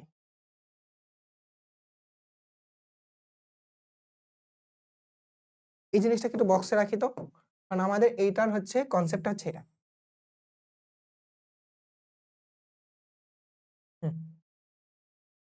ক্লিয়ার? দেখো এই যে কথাটা, তার মানে এটা আমাদের লম্ব। তাহলে এখানে বলো তো, এই যে পি এ ও এটা একটা ত্রিভুজ না? এই ত্রিভুজটা, এই যে দেখো এখান থেকে শুরু করে এটা, এই যে ত্রিভুজটা, আরে বাবা, এখান থেকে শুরু করে এই ত্রিভুজটা একটা সমকোণী ত্রিভুজ না? কারণ এটা আমাদের 90 ডিগ্রি। মানে সমকোণী ত্রিভুজের জন্য আমরা কি জানি? পিথাগোরাসের ফর্মুলা জানি। এই পিথাগোরাসের ফর্মুলা থেকে দুইটা বাহু দৈর্ঘ্য জানি আমরা, অপর বাহুর দৈর্ঘ্যটা বের করব। এইখানে আমি এখন লিখবো যে এখানে কি, এখানে বলো যে ত্রিভুজ অফ পি ও এ সমকোণী ত্রিভুজ, সমকোণী ত্রিভুজের জন্য তাহলে আমরা জানি পিথাগোরাসের ফর্মুলা অনুযায়ী, যে পিথাগোরাসের মতে, দেখো পিথাগোরাসের মতে কি, এইটা হচ্ছে তার অতিভুজ, এইটা হচ্ছে একটা বাহু, এটা একটা বাহু, কারণ এটা আমাদের 90 ডিগ্রি বিপরীত বাহুটাই অতিভুজ। আমি লিখতে পারি যে ওপির ওপর স্কোয়ার ইজ ইকুয়াল টু ও এর ওপর স্কোয়ার প্লাস পি এর ওপর স্কোয়ার। আমাদের লাগবে পি এর ভ্যালু, তাহলে পি এ কে একদিকে রাখি, ও এটাকে এইদিকে নিয়ে আসি, থাকতো কি বলো, ও পি এর ওপর স্কোয়ার মাইনাস ও এ এর ওপর স্কোয়ার। মানে এটা আমি একদিকে ঘুরাই লিখলাম, মানে পি এটাকে একদিকে লিখলাম এক কথায়। আমি দেখো পি এর ভ্যালু লাগবে, পি এই জায়গায় রুট করে দেই, রুট ওপির ভ্যালু কত বলো তো? ওপি কোশ্চেনে বলা ছিল ওপি ছিল 17, দেখো এটা ছিল 17 তার উপর স্কোয়ার মাইনাস ও এ হচ্ছে বৃত্তের ব্যাসার্ধ, এটা হচ্ছে 8 এর উপর স্কোয়ার। তাহলে দেখো P A is equal to কত? P A is equal to, just এই ক্যালকুলেটরে প্রেস করো, রুট ওভার, হ্যাঁ ক্যালকুলেটর মরে গেছে, 17 উপর স্কোয়ার মাইনাস 8 এর উপর স্কোয়ার, এটা দেখো 15। এইটা হচ্ছে আমাদের অ্যান্সার। ঠিক আছে, বুঝতে পারছো? Concept clear? বলো, কনসেপ্ট কি ক্লিয়ার? এর বাইরে সহজ পদ্ধতি বলার মতো আর কিচ্ছু নেই দুনিয়াতে, এইটাই সব থেকে সহজ, আর এইটাই আমাদের বেসিক। বুঝছো? বলো, তাহলে এটা আমাদের ছিল হুক পয়েন্টটা না? তো এটাকে একটু বক্স করে রেখে দিই, বাক্সের ভিতরে রেখে দিই, তো মজা লাগে আমাকে বাক্সের ভিতরে রাখতে, মজা লাগে। ডান? ঠিক আছে, আমরা পরবর্তী প্রশ্নে যাই। দেখো এ ও বি কেন্দ্র বিশিষ্ট দুটি বৃত্ত পরস্পরকে অন্তঃস্পর্শ করে, এদের ব্যাসার্ধ যথাক্রমে এত এত হলে এ বি এর দৈর্ঘ্য কত? দেখো অন্তঃস্পর্শ আর বহিঃস্পর্শ জিনিসটা আমি একটু আগে তোমাদের চিত্র সহ বুঝাইছি, এখন অত কথা বলবো না, ডিরেক্ট আঁকবো। এখানে একটা আমাদের কি বলছে, অন্তঃস্পর্শ, ধরো এটা একটা বৃত্ত, ঠিক সেম আরেকটা বৃত্ত আঁকবো আমি, ধরো এইখানে একটা বৃত্ত আঁকলাম, এই বৃত্তটাকে আমি অন্তঃস্পর্শ করলাম, ধরো অন্তঃস্পর্শ। এই দেখো প্রথমটার জন্য, তুমি যদি প্রথমটার জন্য চিন্তা করো, এটার জন্য বৃত্তের ব্যাসার্ধ কোনটা ছিল? এটা বৃত্তের সবুজ অংশটা। আচ্ছা এবার দেখো তো পরেরটার জন্য, আচ্ছা এই সবুজের জন্য আমি এটা সাদা দিই, ভালো হয়। মানে প্রথম বৃত্তের জন্য এটা কি, এই বড়টা। পরেরটার জন্য দেখো, এটার জন্য আমাদের ব্যাসার্ধ কোনটা? এইটা, এটা না? দেখো নিচে একটু দিলাম, তো এইটা হচ্ছে ধরো বৃত্তের কেন্দ্র, প্রথমটা ও, আর এটা হচ্ছে ধরো আমি নাম দিলাম কি সি, আর এটা হচ্ছে নাম দিলাম আমি এ। প্রশ্নে কি বলছিল বলো? প্রশ্নে বলছিল যে আমাদের প্রথম বৃত্তের ব্যাসার্ধ 9, অর্থাৎ ও এন্ড এ এখান থেকে এতটুকু, দেখো ও এ, এখানে ও A is equal two 9 centimetre. তারপর দেখো তো এই যে সি এ, মানে এই উপরের এই ব্যাসার্ধটুকু কত, যে সি এ, এই ব্যাসার্ধটুকু হচ্ছে আমাদের কত, 5 সেন্টিমিটার। প্রশ্নে বলছিল কি এ বি এর দৈর্ঘ্য কত? আচ্ছা বৃত্তের এ ও বি কেন্দ্র বিশিষ্ট বলছে না, বৃত্তের কেন্দ্র তাহলে নাম দিয়ে দিছে, তো আমাদের বৃত্তের কেন্দ্রের নামটা দিয়ে দিছে, তাহলে তো আমাদের এই এখানে এই এটা এখানে দেব না, কি করবো বলো? এটা বাদ, এটা বাদ, এইটা হচ্ছে আমাদের এ, এটা বাদ, এটা বাদ, এটা হচ্ছে এ, আর এটা হচ্ছে আমাদের বি, এ বি। তাহলে এখানে হচ্ছে এটার নাম দিয়ে আমি ধরো সি, তাহলে প্রথমটা হচ্ছে এসি, আচ্ছা আরেকবার লিখি, এসি এসি হচ্ছে আমাদের 9 সেন্টিমিটার, দেন আমাদের বিসি বিসি হচ্ছে আমাদের কত বলতো 5 সেন্টিমিটার, 5 সেন্টিমিটার। এই যে এতটুকু 5, এটা 5, এটা 9। প্রশ্ন মতে আমাদের বলছে এতটুকু, অর্থাৎ এবির ভ্যালু কত। চিন্তা করো 9 থেকে যদি আমি 5 বাদ দেই তাহলে তো এবি পাচ্ছি না আমরা, জাস্ট পুরোটা থেকে যদি 5টা বাদ দিই তাহলে তো আমাদের হয়ে যাচ্ছে। এখানে এক কাজ করি, তাহলে আমি এখন লিখবো যে এবি ইজ ইকুয়াল টু বড় যে আমাদের বৃত্তের ব্যাসার্ধ আছে 9, অর্থাৎ এই যে AC minus BC, 9 minus 5 is equal to 4 centimetre, অর্থাৎ AB is equal to 4 centimetre. এইটা আমাদের অ্যান্সার। বুঝছো, চিত্র থেকে কিন্তু বোঝা যায় অ্যান্সার কি হবে, চিত্র থেকে বোঝা যায়। এটা মনে রাখবা যে অন্তঃস্পর্শ করলে তাদের ব্যাসার্ধের বিয়োগফলটাই হচ্ছে কেন্দ্রদ্বয়ের মাঝের দূরত্ব। বাট যদি তারা বহিঃস্পর্শ করতো, এই কেন্দ্র এই কেন্দ্র, তাদের দুই কেন্দ্রের দূরত্ব হবে তার কি, এটা যদি প্রথম ব্যাসার্ধ হয়, এটা যদি পরের ব্যাসার্ধ হয়, প্লাস তাদের যোগফল। এটা ধরো এ, এটা যদি বি নাম দিতাম কেন্দ্র, তাহলে এ বি এর ডিসটেন্স হতো ব্যাসার্ধ দ্বয়ের যোগফল, এই কথাটাকে মাথায় রাখবা। বহিঃস্পর্শ করলে কেন্দ্রদ্বয়ের মাঝের দূরত্ব হচ্ছে ব্যাসার্ধ দ্বয়ের যোগফল, অন্তঃস্পর্শ করলে তাদের ব্যাসার্ধ কেন্দ্রের মাঝের দূরত্ব হচ্ছে আমাদের ব্যাসার্ধ দুটার বিয়োগফল, অন্তর্ফল। ঠিক আছে। ও কেন্দ্র বিশিষ্ট বৃত্তে এম একটা বহিঃস্থ বিন্দু, এম এ এবং এম বি দুটি স্পর্শক, প্রমাণ করে যে তারা সমান। এক্ষেত্রে আমি আর কি প্যারা দিব বলো, বারবার এই কথাটা বলে আসতেছিলাম যে এটা হচ্ছে আমাদের একটা বৃত্তের কেন্দ্র, আর এটা হচ্ছে বাহিরের একটা বিন্দু, সেটার নাম দিলাম পি। এখন দুইটা স্পর্শক টানলাম, এখান থেকে একটা স্পর্শক, তারপর এইখান থেকে এইদিকে একটা স্পর্শক। কারণ প্রশ্ন মতে ধরো এটার নাম দিলাম আমি কি, যে পি এ, এটার নাম দিলাম আমি পি এ, আর এটার নাম দিলাম আমি পিবি। এতক্ষণ থেকে বারবার বলে আসতেছিলাম যে এই স্পর্শকটা আর এই স্পর্শকটা সমান হবে। এবার বলছে প্রমাণই করতে হবে, এটা প্রমাণ করো। বারবার যে তুমি এটা বলতেছো, তারা সমান, প্রমাণ করতেই হবে এই লেন্থ আর এই লেন্থ সমান। আমাদের কি বলছে বল, এটা হচ্ছে বাহিরের একটা বিন্দু এম, পি না দিয়ে, দেখছো বারবার আমি এটা লিখলাম, বাইরের একটা বিন্দু বলছে আমাদের এম, এটার নাম বলছে আমাদের এম, আর M A and M B. তাহলে প্রমাণ করতে হবে M A is equal to M B. বুঝছো, আমি যে এর আগে বারবার ধরে নিয়েছিলাম না, বাইরের একটা বিন্দু থেকে বৃত্তের উপর দুটো যদি স্পর্শক টানি, স্পর্শকদের মাঝের দূরত্ব সমান। আমাদের বলছে এটাকে প্রমাণ করো, খুবই সিম্পল। তোমাকে দেখো আমি বলে দিচ্ছি, এখান থেকে যদি এই লাইনটা টানো, এটা কি বলো, বৃত্তের এই স্পর্শ বিন্দুতে অঙ্কিত আমাদের একটা রেখা, যেটা আমাদের 90 ডিগ্রি। ঠিক সিমিলার ভাবে এটা যদি লাইনটা টানো, এটা কিন্তু আমাদের 90 ডিগ্রি। দেখো এইটা আমাদের 90 ডিগ্রি, এইটা আমাদের কিন্তু 90 ডিগ্রি। ঠিক আছে। এখন তুমি যদি এই এম এন্ড এইটা আমি ওটাকে টানো, ধরো এটাকে এই লাইনটা টানলাম, বৃত্তের কেন্দ্র কিছু বলে দেওয়া ছিল, ও কেন্দ্র বিশিষ্ট, কেন্দ্র ও, কেন্দ্র হচ্ছে আমাদের ও। তাহলে আমাদের এখন কাজ হচ্ছে, দেখো এই যে নিচে একটা সমকোণী ত্রিভুজ, উপরে একটা সমকোণী ত্রিভুজ উৎপন্ন হয়ে গেছে না, দুইটা সমকোণী ত্রিভুজকে সর্বসম প্রমাণ করা। সর্বসম প্রমাণ করলে হয়ে গেল। কারণ দেখো এটা বৃত্তের ব্যাসার্ধ আর এটাও কিন্তু বৃত্তের ব্যাসার্ধ, মানে ও বি এন্ড ও এ তারা দুইজনই কিন্তু আমাদের সমান, কারণ দুইজনই বৃত্তের ব্যাসার্ধ। এখন আমরা কাজ করব, তাদের সর্বসমতা প্রমাণ করব। এখানে মানে প্রমাণে কিন্তু এটা করতেছি আমি। এখানে ত্রিভুজ অফ ও এ এম, মানে তুমি মনে করি আর অঙ্কন সবই লিখবা, অঙ্কন হচ্ছে ও এবং এ এবং ও এন্ড বি যোগ করি, সাথে ও এমটাও যোগ করি, এই জিনিসটা বললেই হয়ে যাবে।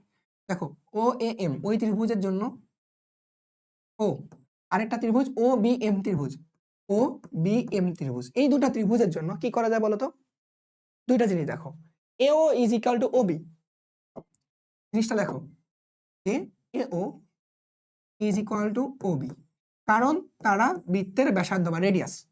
আচ্ছা আরেকটা জিনিস, এ এম ও এম আর ও এম সমান না।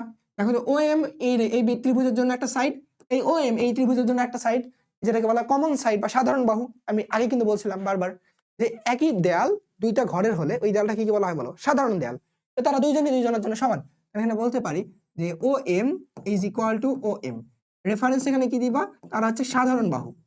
কি বলবা, তারা সাধারণ বাহু।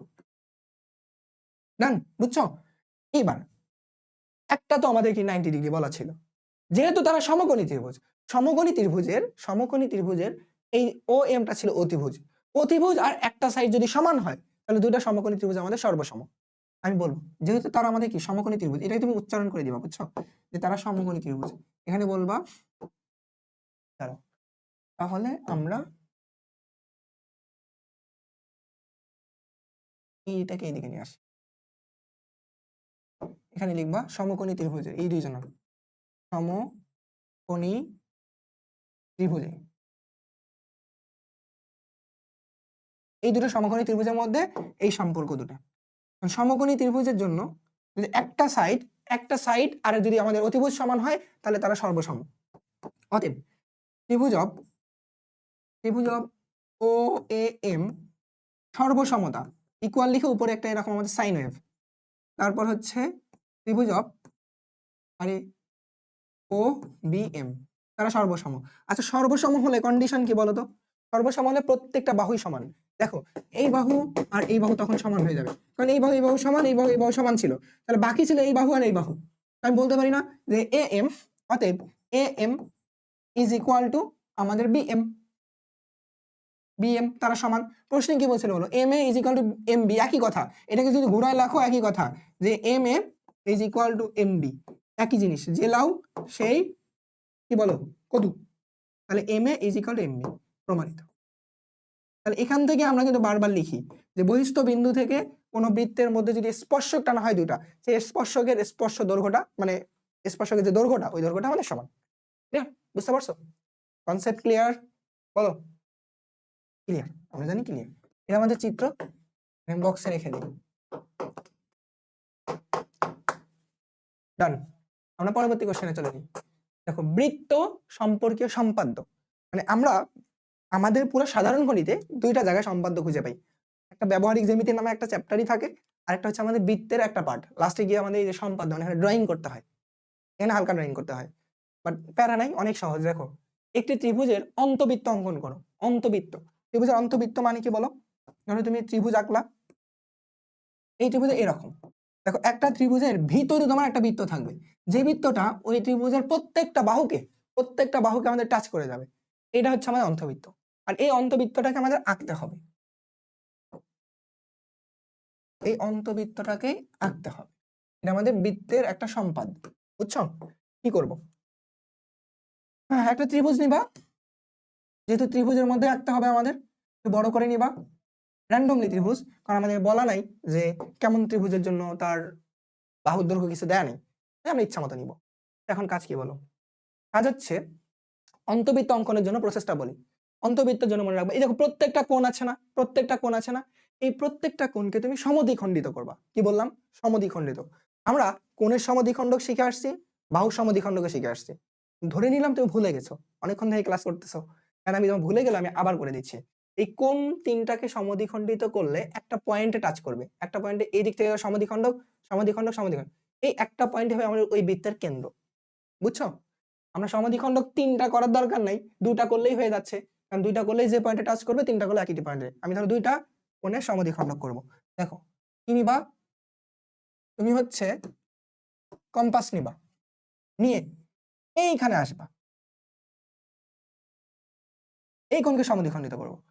ধরো আমি এই একটা আমি বৃত্তচাপ আঁকলাম, ওকে, এইখানে আসো। আবার তুমি একটু এটা কম বেশি করে নিবা, মানে অর্ধেক বা অর্ধেকের একটু বেশি নিয়ে তুমি আরেকটা বৃত্তচাপ আঁকবা। কাজ করি, এই যে বৃত্তচাপ, ঠিক সেম ওটাকে সমান এখানে ধরে এখানে ঘুরাই নিবা, এইখানে। বুঝছো?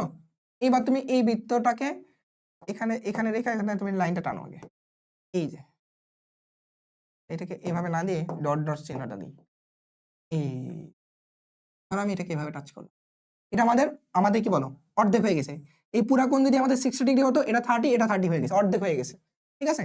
এবার দেখো আমাদের এই কোণটাকে অর্ধেক করতে হবে।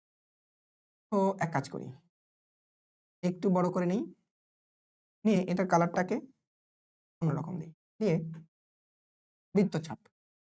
আবার তুমি এখানে আসো, এর অর্ধেক বা অর্ধেকের একটু সমান করে নিয়ে, সমান হোক বা বড় হোক কোনো সমস্যা নেই, তুমি আবার এখানে কি বৃত্তচাপ আঁকবো, এইখানে একটা বৃত্তচাপ, আবার এখানে বসাও, বসাই দিয়ে তুমি এই দিকে আসো, এই যে বৃত্তচাপ, এই যে বৃত্তচাপটা আঁকলা, দেখো এই দিক থেকে তুমি আবার এই স্কেল দিয়ে টানো, দুইজনই আমাদের একটা পয়েন্টে গিয়ে টাচ করছে। এই টাচিং পয়েন্টটা হচ্ছে এটা, এটা অন্য কালার দিই, হচ্ছে এটা, এই টাচ পয়েন্টটা হচ্ছে আমাদের ধরো ও, ওটা হবে ওই বৃত্তের আমাদের কেন্দ্র হবে। কি করছে বুঝছো? দুইটা কোণকে আমরা সমদ্বিখণ্ডিত করছি, বাইসেক্ট করছি। এবার তোমার কাজ হচ্ছে এইখান থেকে এই বাহুর ওপর আমাদের লম্ব টানবো, লম্ব টানবো। এই লম্বটা হবে আমাদের ওই বৃত্তের ব্যাসার্ধ। আর আমি কিভাবে লম্ব টানবো? একটা পয়েন্ট থেকে একটা রেখার উপর লম্ব টানা খুবই সহজ। তুমি এইখানে ধরবা, কম্পাসের মাথাটা এখানে ধরবা, ধরে তুমি এইটাকে একটু একটু বড় করে নিবা। ধরো আমি এইখানে দিলাম, কালারটা একটু সাদাই রাখলাম, বৃত্তচাপ আঁকবা, টুক করে বৃত্তচাপ আঁকবা। আঁকছো? আঁকার পরে তুমি আবার এইখানে আসবা, এইখানে এসে ওই অর্ধেকের সমান বা যেমন আছে অমনি ধরো রাখলাম, এইখানে আমি বৃত্তচাপ একটা আঁকলাম, ডান। এবার তুমি আবার এইখানে ধরো, ধরে তুমি এইখানে বৃত্তচাপ আঁকো এইখানে। এই যে দেখো যে পয়েন্টটা আমাদের এটা কাজ করলো, এইবার তুমি একটা স্কেল নাও, স্কেল নিবা, ধরো স্কেলটাকে ঘুরাই নাও তো, ঘুরাই নিয়ে এইখানে নিয়ে আসো, এই যে এখানে ধরো টাচ করে নিলাম, বুঝছো?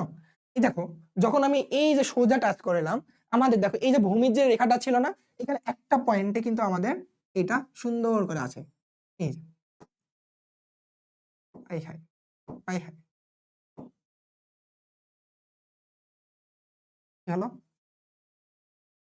বলো তো, বলো বলো বলো।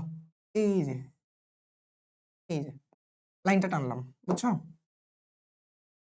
বোর্ড আমার হ্যাং হয়ে গেছে, বুঝছো? একটু দাঁড়াও, অনেকক্ষণ ধরে ক্লাস নিচ্ছি তো।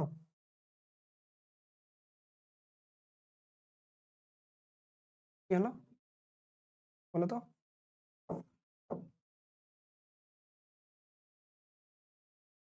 ভূত আসছে, বুঝছো? আমাদের স্টুডিওতে ভূত এসে গেছে, এই জন্য দেখো মাথা নষ্ট হয়ে গেছে। এইবার হয়ে গেছে, ভূত চলে গেছে, আমাদের ভূত চলে গেছে, ভূত চলে গেছে। এই যে হয়ে গেছে। এই যে দেখো আমি যে পয়েন্টে এটা রেখাটা টানলাম না, এই রেখাটা দেখো একটা পয়েন্ট কিন্তু টাচ করছে। এই পয়েন্টটা আর এই যে আমাদের এটা হচ্ছে বৃত্তের কেন্দ্র, এতটুকু হবে আমাদের ওই বৃত্তের ব্যাসার্ধ, এই বৃত্তের ব্যাসার্ধ, এই বৃত্তের হচ্ছে আমাদের ব্যাসার্ধ, বুঝছো? এখন কিভাবে আমি এবার বৃত্তটাকে আঁকবো? ধরো এই যে এখানে কম্পাসটাকে নিলাম, এইখানে বসাবো, বসায় এইটুকু সমান করে, এইটুকু সমান করে, এইটুকু সমান করে একটা বৃত্ত আঁকবো। দেখো এইটুকু সমান করে, এইবার এটা ধরো, ধরে তুমি সুন্দর করে একটা বৃত্ত আঁকো, সুন্দর করে বৃত্ত আঁকো। দেখো আমাদের বৃত্ত হয়ে গেছে। দেখো এইদিকে একটু চলে গেছে, বলো যে ভাইয়া ভুল করছেন। হ্যাঁ দেখো আমি বারবার এখানে সরাসরি করার কারণে একটু কম বেশি হয়। তোমরা যখন এই যে সার্কেলটা টানবা, দেখো এটা একটু নিচে নেমে গেছে। এটা যদি সুন্দর করে একটু মানে ভেবে চিন্তা আঁকতা, তাহলে ধরো এই ঝামেলাটা হতো না। বাট অন্তবৃত্ত হচ্ছে কিনা বলো? অন্তবৃত্ত, এর নাম দাও এ, এটার নাম দাও বি, এটার নাম সি। তাহলে এখানে এ বি সি হচ্ছে অন্তর্বৃত্ত, এ বি সি অন্তবৃত্ত, অন্তবৃত্ত, বুঝছো? ক্লিয়ার? তাহলে অন্তবৃত্ত আঁকার জন্য কি করতে হবে বলো? ত্রিভুজের যে কোনো দুইটা কোণকে সমদ্বিখণ্ডিত করতে হবে। বেসিক বুঝছো তো? যদি বুঝে যাও তাহলে আমিও খুশি। জাস্ট অঙ্কন বলছে, এর অঙ্কনের ডিটেলস কিছু বলতে হবে না। এবার দেখো একটি বৃত্তচাপের কেন্দ্র নির্ণয় করো, মানে যে কোনো বৃত্তচাপ দেওয়া থাকবে, পুরো বৃত্ত দেওয়া থাকবে না, একটা বৃত্তের চাপ দেওয়া থাকবে, সেই বৃত্তের আমাদের কি কেন্দ্র নির্ণয় করতে হবে। এমনটা দেখো বৃত্তের চাপ আমাদের কেমন দেওয়া থাকতে পারে। আমাদের ধরো একটা বৃত্ত নিলাম, এটা আমাদের একটা বৃত্ত, ঠিক আছে?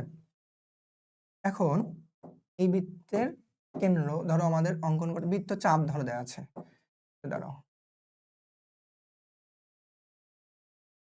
ধরো আমাদের এতটুকু দেওয়া আছে, এই এতটুকু থেকে আমাদের ধরো বৃত্তের চাপ, এটা হচ্ছে আমাদের বৃত্ত চাপ, এটা ধরো এ,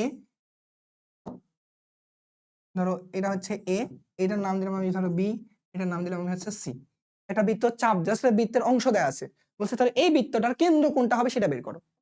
দেখো আমরা বৃত্তের একটা কন্ডিশন জানি, একটা বৃত্তের যে কোনো আমাদের জ্যা চিন্তা করো, যে কোনো একটা জ্যা চিন্তা করো, ওই জ্যায়ের কেন্দ্র থেকে যে সোজাসুজি দূরত্বটা মিড পয়েন্টে, একদম মিড পয়েন্টে যে দূরত্বটা, এটা কিন্তু আমাদের এখানে লম্ব।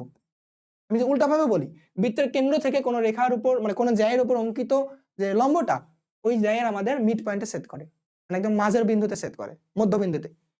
আমি উল্টা কেস করতে পারি না বলতো? একটা রেখা আমার কাছে আছে, এই রেখাকে সমদ্বিখণ্ডিত করব এবং সমকোণে, অর্থাৎ একে আমি সমদ্বিখণ্ডিত করব, রেখাটা সমকোণে টানবো। তাহলে দেখো একই সাথে এই রেখাটা এর মধ্যে সমকোণ তৈরি করছে এবং সে মিড পয়েন্ট দিয়ে যাচ্ছে, যদি এই জিনিসটা আমরা জানি তাহলে দেখো আমি বৃত্তের মধ্যে ওই জিনিসটা অ্যাপ্লাই করব। কি করব? জ্যা টানো তুমি, এখানে জ্যা টানো দুইটা। ধরো এই এ এন কি বি একটা জ্যা, এ বি একটা জ্যা, ঠিক সেম সি এন হচ্ছে ধরো বি, এটা একটা জ্যা। তুমি দুটো জ্যা টানলা, টানছো দুটা জ্যা। এখন এই দুটাকে সমকোণে তুমি সমদ্বিখণ্ডিত করো। সমকোণে সমদ্বিখণ্ডিত করার প্রসেস কি বলতো?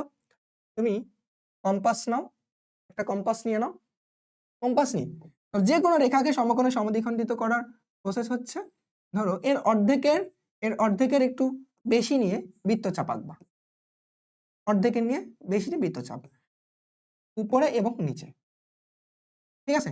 এবার তুমি এই পাশে আসো, এই পাশে এসে এটাকে এখানে ঘুরে নিয়ে আসো, এইখানে একটা বৃত্তচাপ, দেন এইখানে একটা বৃত্ত। এটা আমাদের সমকোণে সমদ্বিখণ্ডিত হয়ে গেছে। দেখো তুমি এই দিকে যদি লাইনটা টানো, এইদিকে যদি লাইনটা টানো, আমাদের সমকোণে সমদ্বিখণ্ডিত। হ্যাঁ, এটা বাদ দিলাম, বারবার আমার বাঁকা হয় কেন?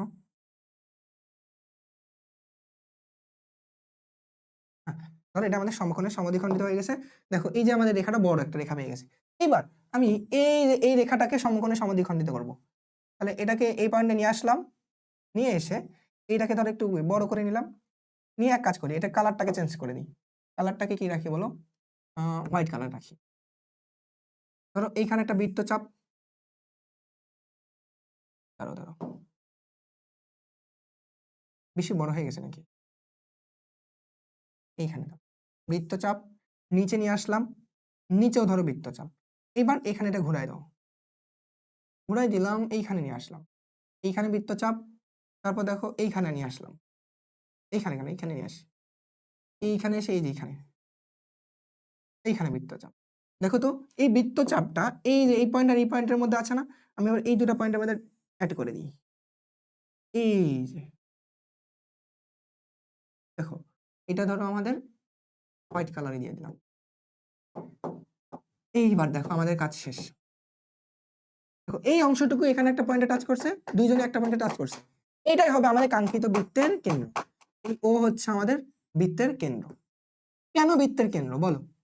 এই যে বললাম ধরো দুইটা আমাদের বৃত্তের কেন্দ্র থেকে অঙ্কিত লম্ব এখানে জায়ের উপর, এইখান থেকে যদি অঙ্কিত লম্ব আমাদের কি এখানে আমাদের এই জায়ের উপর মধ্যবিন্দুতে টাচ করে, তাহলে এই যে মধ্যবিন্দু দিয়ে যাচ্ছে লম্বটা, এই মধ্যবিন্দু দিয়ে যাচ্ছে লম্বটা কিন্তু বৃত্তের কেন্দ্র থেকে আসতেছে।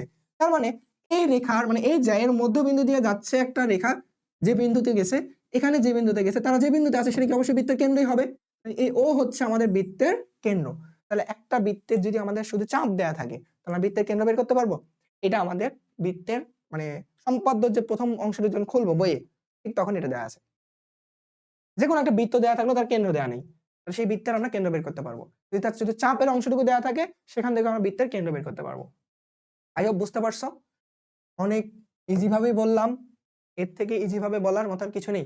একটি বৃত্তের সাধারণ একটি বৃত্তের ব্যাসার্ধ এত এবং বৃত্তটির কোনো বিন্দুতে একটি স্পর্শক আঁকো। খুবই সিম্পল। দেখো আমাদের কি বলা আছে, একটা বৃত্ত, এই বৃত্তের কেন্দ্র ধর এটা দেওয়া আছে, বলছে এই বৃত্তের ব্যাসার্ধ হচ্ছে 3.5 সেন্টিমিটার। যাই হোক, এখন বলছে এই বৃত্তের কোনো একটা বিন্দুতে, ধর আমি কোনো একটা বিন্দুতে, ধর আমি এই বিন্দুটার নাম দিলাম আমি ধরো এ বিন্দু, এই বিন্দুতে আমার কাজ হচ্ছে একটা স্পর্শক টানা। তুমি চিন্তা করো স্পর্শক আর মধ্যবিন্দু মানে বৃত্তের কেন্দ্রবিন্দুর সম্পর্কটা কি? এখানে যদি আমি লাইন টানি, এই লাইনটা কি হবে বলতো? এটা আমাদের সমকোণ হবে না? এটা কিন্তু আমাদের এই যে এখানে যে স্পর্শকটা টানবো, এই স্পর্শকের সাথে কিন্তু 90 ডিগ্রি হবে। এটা আমরা জানি যে স্পর্শকের স্পর্শ বিন্দুতে কেন্দ্র থেকে অঙ্কিত রেখাটা লম্ব হয়। আমাদের কাজ হচ্ছে কি বলতো? আমাদের কাজ হচ্ছে এবার এইখানে একটা লম্ব টানো, এই ক্ষেত্রে একটা লম্ব টানো, তাহলেই কাজ হয়ে যাবে। তুমি কি করবা? এই জিনিসটা একটু বড় করে নিই। আরে বাবা, ছোট হয়ে গেছে। পিচ্চিতে সমস্যা, পিচ্চি মানুষের সমস্যা। যেমন আমি একটু পিচ্চি, বুঝছো? পিচ্চি সমস্যা বেশি। আচ্ছা এবার দেখো আমি এবার কি করব, এইটাকে কম্পাস নিব, কম্পাস। ওকে, তাহলে এই পয়েন্টে আমাদের লম্ব আঁকার প্রসেস কি?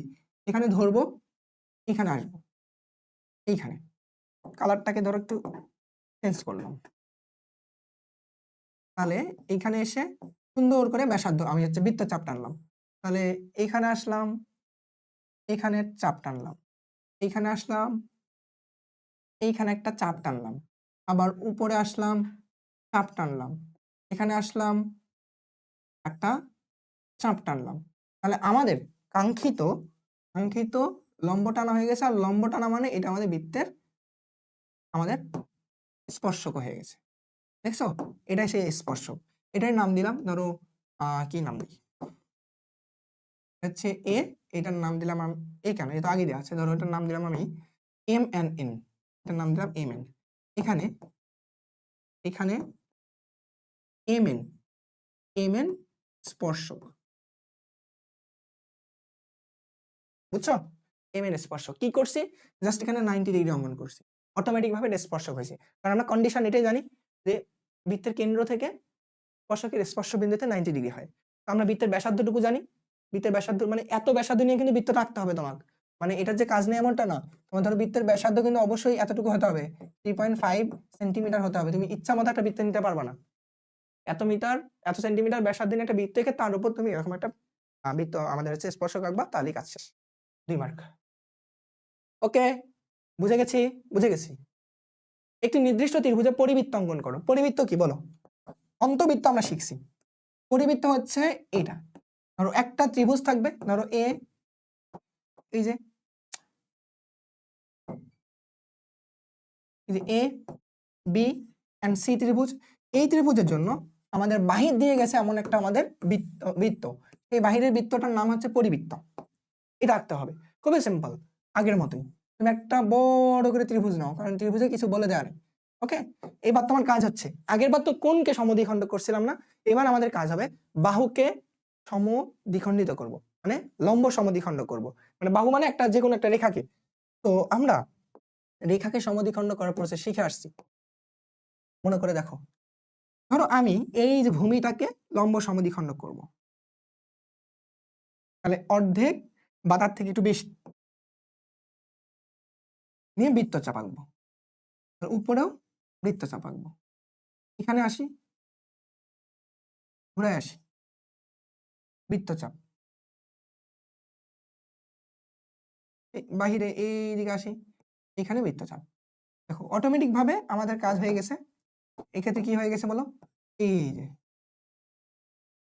আমাদের যে রেখাটা হয়ে গেছে না, স্কেল দিয়ে টানা সব থেকে বেস্ট, স্কেল দিয়ে টানবা। ধরো এই যে পয়েন্টটা এখানে আসলো, এই পয়েন্টটা হচ্ছে আমাদের সমদ্বিখণ্ডিত পয়েন্ট। এটার নাম যদি দিতাম এ বি সি, এবিসি ত্রিভুজের এ বি এর মধ্যবিন্দু হচ্ছে এটা, নাম দিলাম আমি এম, মধ্যবিন্দু হচ্ছে এটা, অটোমেটিক ভাবে মধ্যবিন্দু এটা। এবং তার আগে দেখো সমকোণ, এটা কিন্তু আমাদের 90 ডিগ্রি। আচ্ছা, তাহলে আমাদের এবার কাজ হচ্ছে আরেকটা যে কোনো একটা বাহুকে করা। ধরো আমি কোনটাকে করবো বলো, এইটাকে করি, এইটাকে করবো। দেখো তো, ধরো এটা একটু অর্ধেকের বেশি আছেই, কোনো সমস্যা নেই। আমি তাহলে এইদিকে কি হলো, বেশি কাছে হয়ে গেছে না, এইদিকে নিলাম। তারপর এইদিকে আসো, এইদিকে নিলাম। তারপর এটাতে এখানে যাও, এই পয়েন্টে টাচ করাও, এটাকে ঘুরাই নিয়ে আসো এইখানে, তারপর ঘুরাই নিয়ে আসো। আচ্ছা আচ্ছা, তাই তো বলি, এটা কিন্তু আমাদের এইখানে হবে, এইখানে। তাহলে এটা বাদ, এটাকে বাদ দিলাম। তো বুঝছো আমি কি করছি? এবার এই পয়েন্ট থেকে এখানে টানো, এই যে এটা হচ্ছে, ধরো আমি এই কালার দিলাম। তাহলে আমাদের এটা মধ্যবিন্দু। দেখো এই যে দুইটা, এই দুটো একটা পয়েন্টে টাচ করছে, দেখো, মনোযোগ দাও, মনোযোগ দাও। এই যে দেখো, এটা কিন্তু একটা পয়েন্টে টাচ করছে, এটা হবে আমাদের ওই পরিবৃত্তের কিন্তু আমাদের কি কেন্দ্র। তাহলে আমাদের কাজ হবে কি জানো, এইবার এইবার তুমি এইখান থেকে শুরু করে, এইখান থেকে শুরু করে এই দৈর্ঘ্যটাকে নাও, এই দৈর্ঘ্যটাকে নাও, আবার অথবা তুমি এখান থেকে শুরু করে এই দৈর্ঘ্যটাকে নাও, একই কথা। এটা হচ্ছে সবাই আমাদের ওই পরিবৃত্তের ব্যাসার্ধ, একই কথা। বা তুমি এখান থেকে শুরু করে এই অংশটুকু নাও, মানে শীর্ষ পর্যন্ত। এই যে শীর্ষ পর্যন্ত যে দৈর্ঘ্যটাকে নিব, এটা হবে আমাদের ওই বৃত্তের ব্যাসার্ধ। তিনটাকে নেওয়ার দরকার নেই, এই পয়েন্ট থেকে এই পয়েন্ট থেকে তুমি যে কোনো একটা শীর্ষের দূরত্ব নিয়ে একটা বৃত্ত আঁকো। দেখো এইটাকে ধরে, এইটাকে ধরে তুমি এইখানে নাও, এই যে শীর্ষ পর্যন্ত দৈর্ঘ্যটা নিয়ে নিছো। এখন দেখো এইটা তুমি এক কাজ করবা, বৃত্তটা আঁকার আগে একটা একটু ঘুরাই দেখবা আসলে আমাদের তিনটা পয়েন্টে টাচ করতেছে কিনা। একটু কম বেশি হলে এটা তুমি ধরো একটু চালাকি করবা, এটাকে একটু ধরো ঘুরায় বেচায় এমন একটা পয়েন্টে বসাবা যাতে আমাদের 3টা পয়েন্টে সুন্দর করে স্মুথলি টাচ করে। স্মুথলি টাচ করে। আচ্ছা, ধরে নিলাম হয়ে গেছে। দেখো আমি একটা বৃত্ত আঁকলাম। মানে আমাদের এই যে খিজিবিজি কারণে এটা একটু বাইরে চলে আসছে। তখন তুমি একটু চালাকি করবা। ধরো এক কাজ করবা, আমি যে চালাকিটা করি এটাকে একটু থ্যাবড়ো করে দিই। পেন্সিলের মাথা দিয়ে একটু থ্যাবড়া করে দিই, তাহলে এটা বোঝা যায় যে এই পয়েন্টে টাচ করছে। যাই হোক, আমাদের এই যে এ বি সি এই ত্রিভুজটা কি দেখো তো পরিবৃত্ত হয়ে গেছে না? ওই যে একটা ত্রিভুজ ছিল, যে ত্রিভুজের বাহির দিয়ে বৃত্তটা চলে গেছে। এটা হচ্ছে আমাদের পরিবৃত্ত অঙ্কন করার প্রসেস। এটা মাথায় রাখবা। এটা আমাদের সম্পাদ্যতেও আসে, আমাদের সৃজনশীলের খ এবং গ তেও আসে এই টাইপটা। তো আশা করি তোমরা বুঝছো। মাথায় শুধু এইটুকু রাখবা যে পরিবৃত্তের জন্য বাহুকে লম্ব সমদ্বিখণ্ডক করতে হয়, আর অন্তবৃত্তের জন্য কোণকে কোণকে সমদ্বিখণ্ডক করতে হয়। এইটুকুই, আর কিচ্ছু না, আর কিচ্ছু না।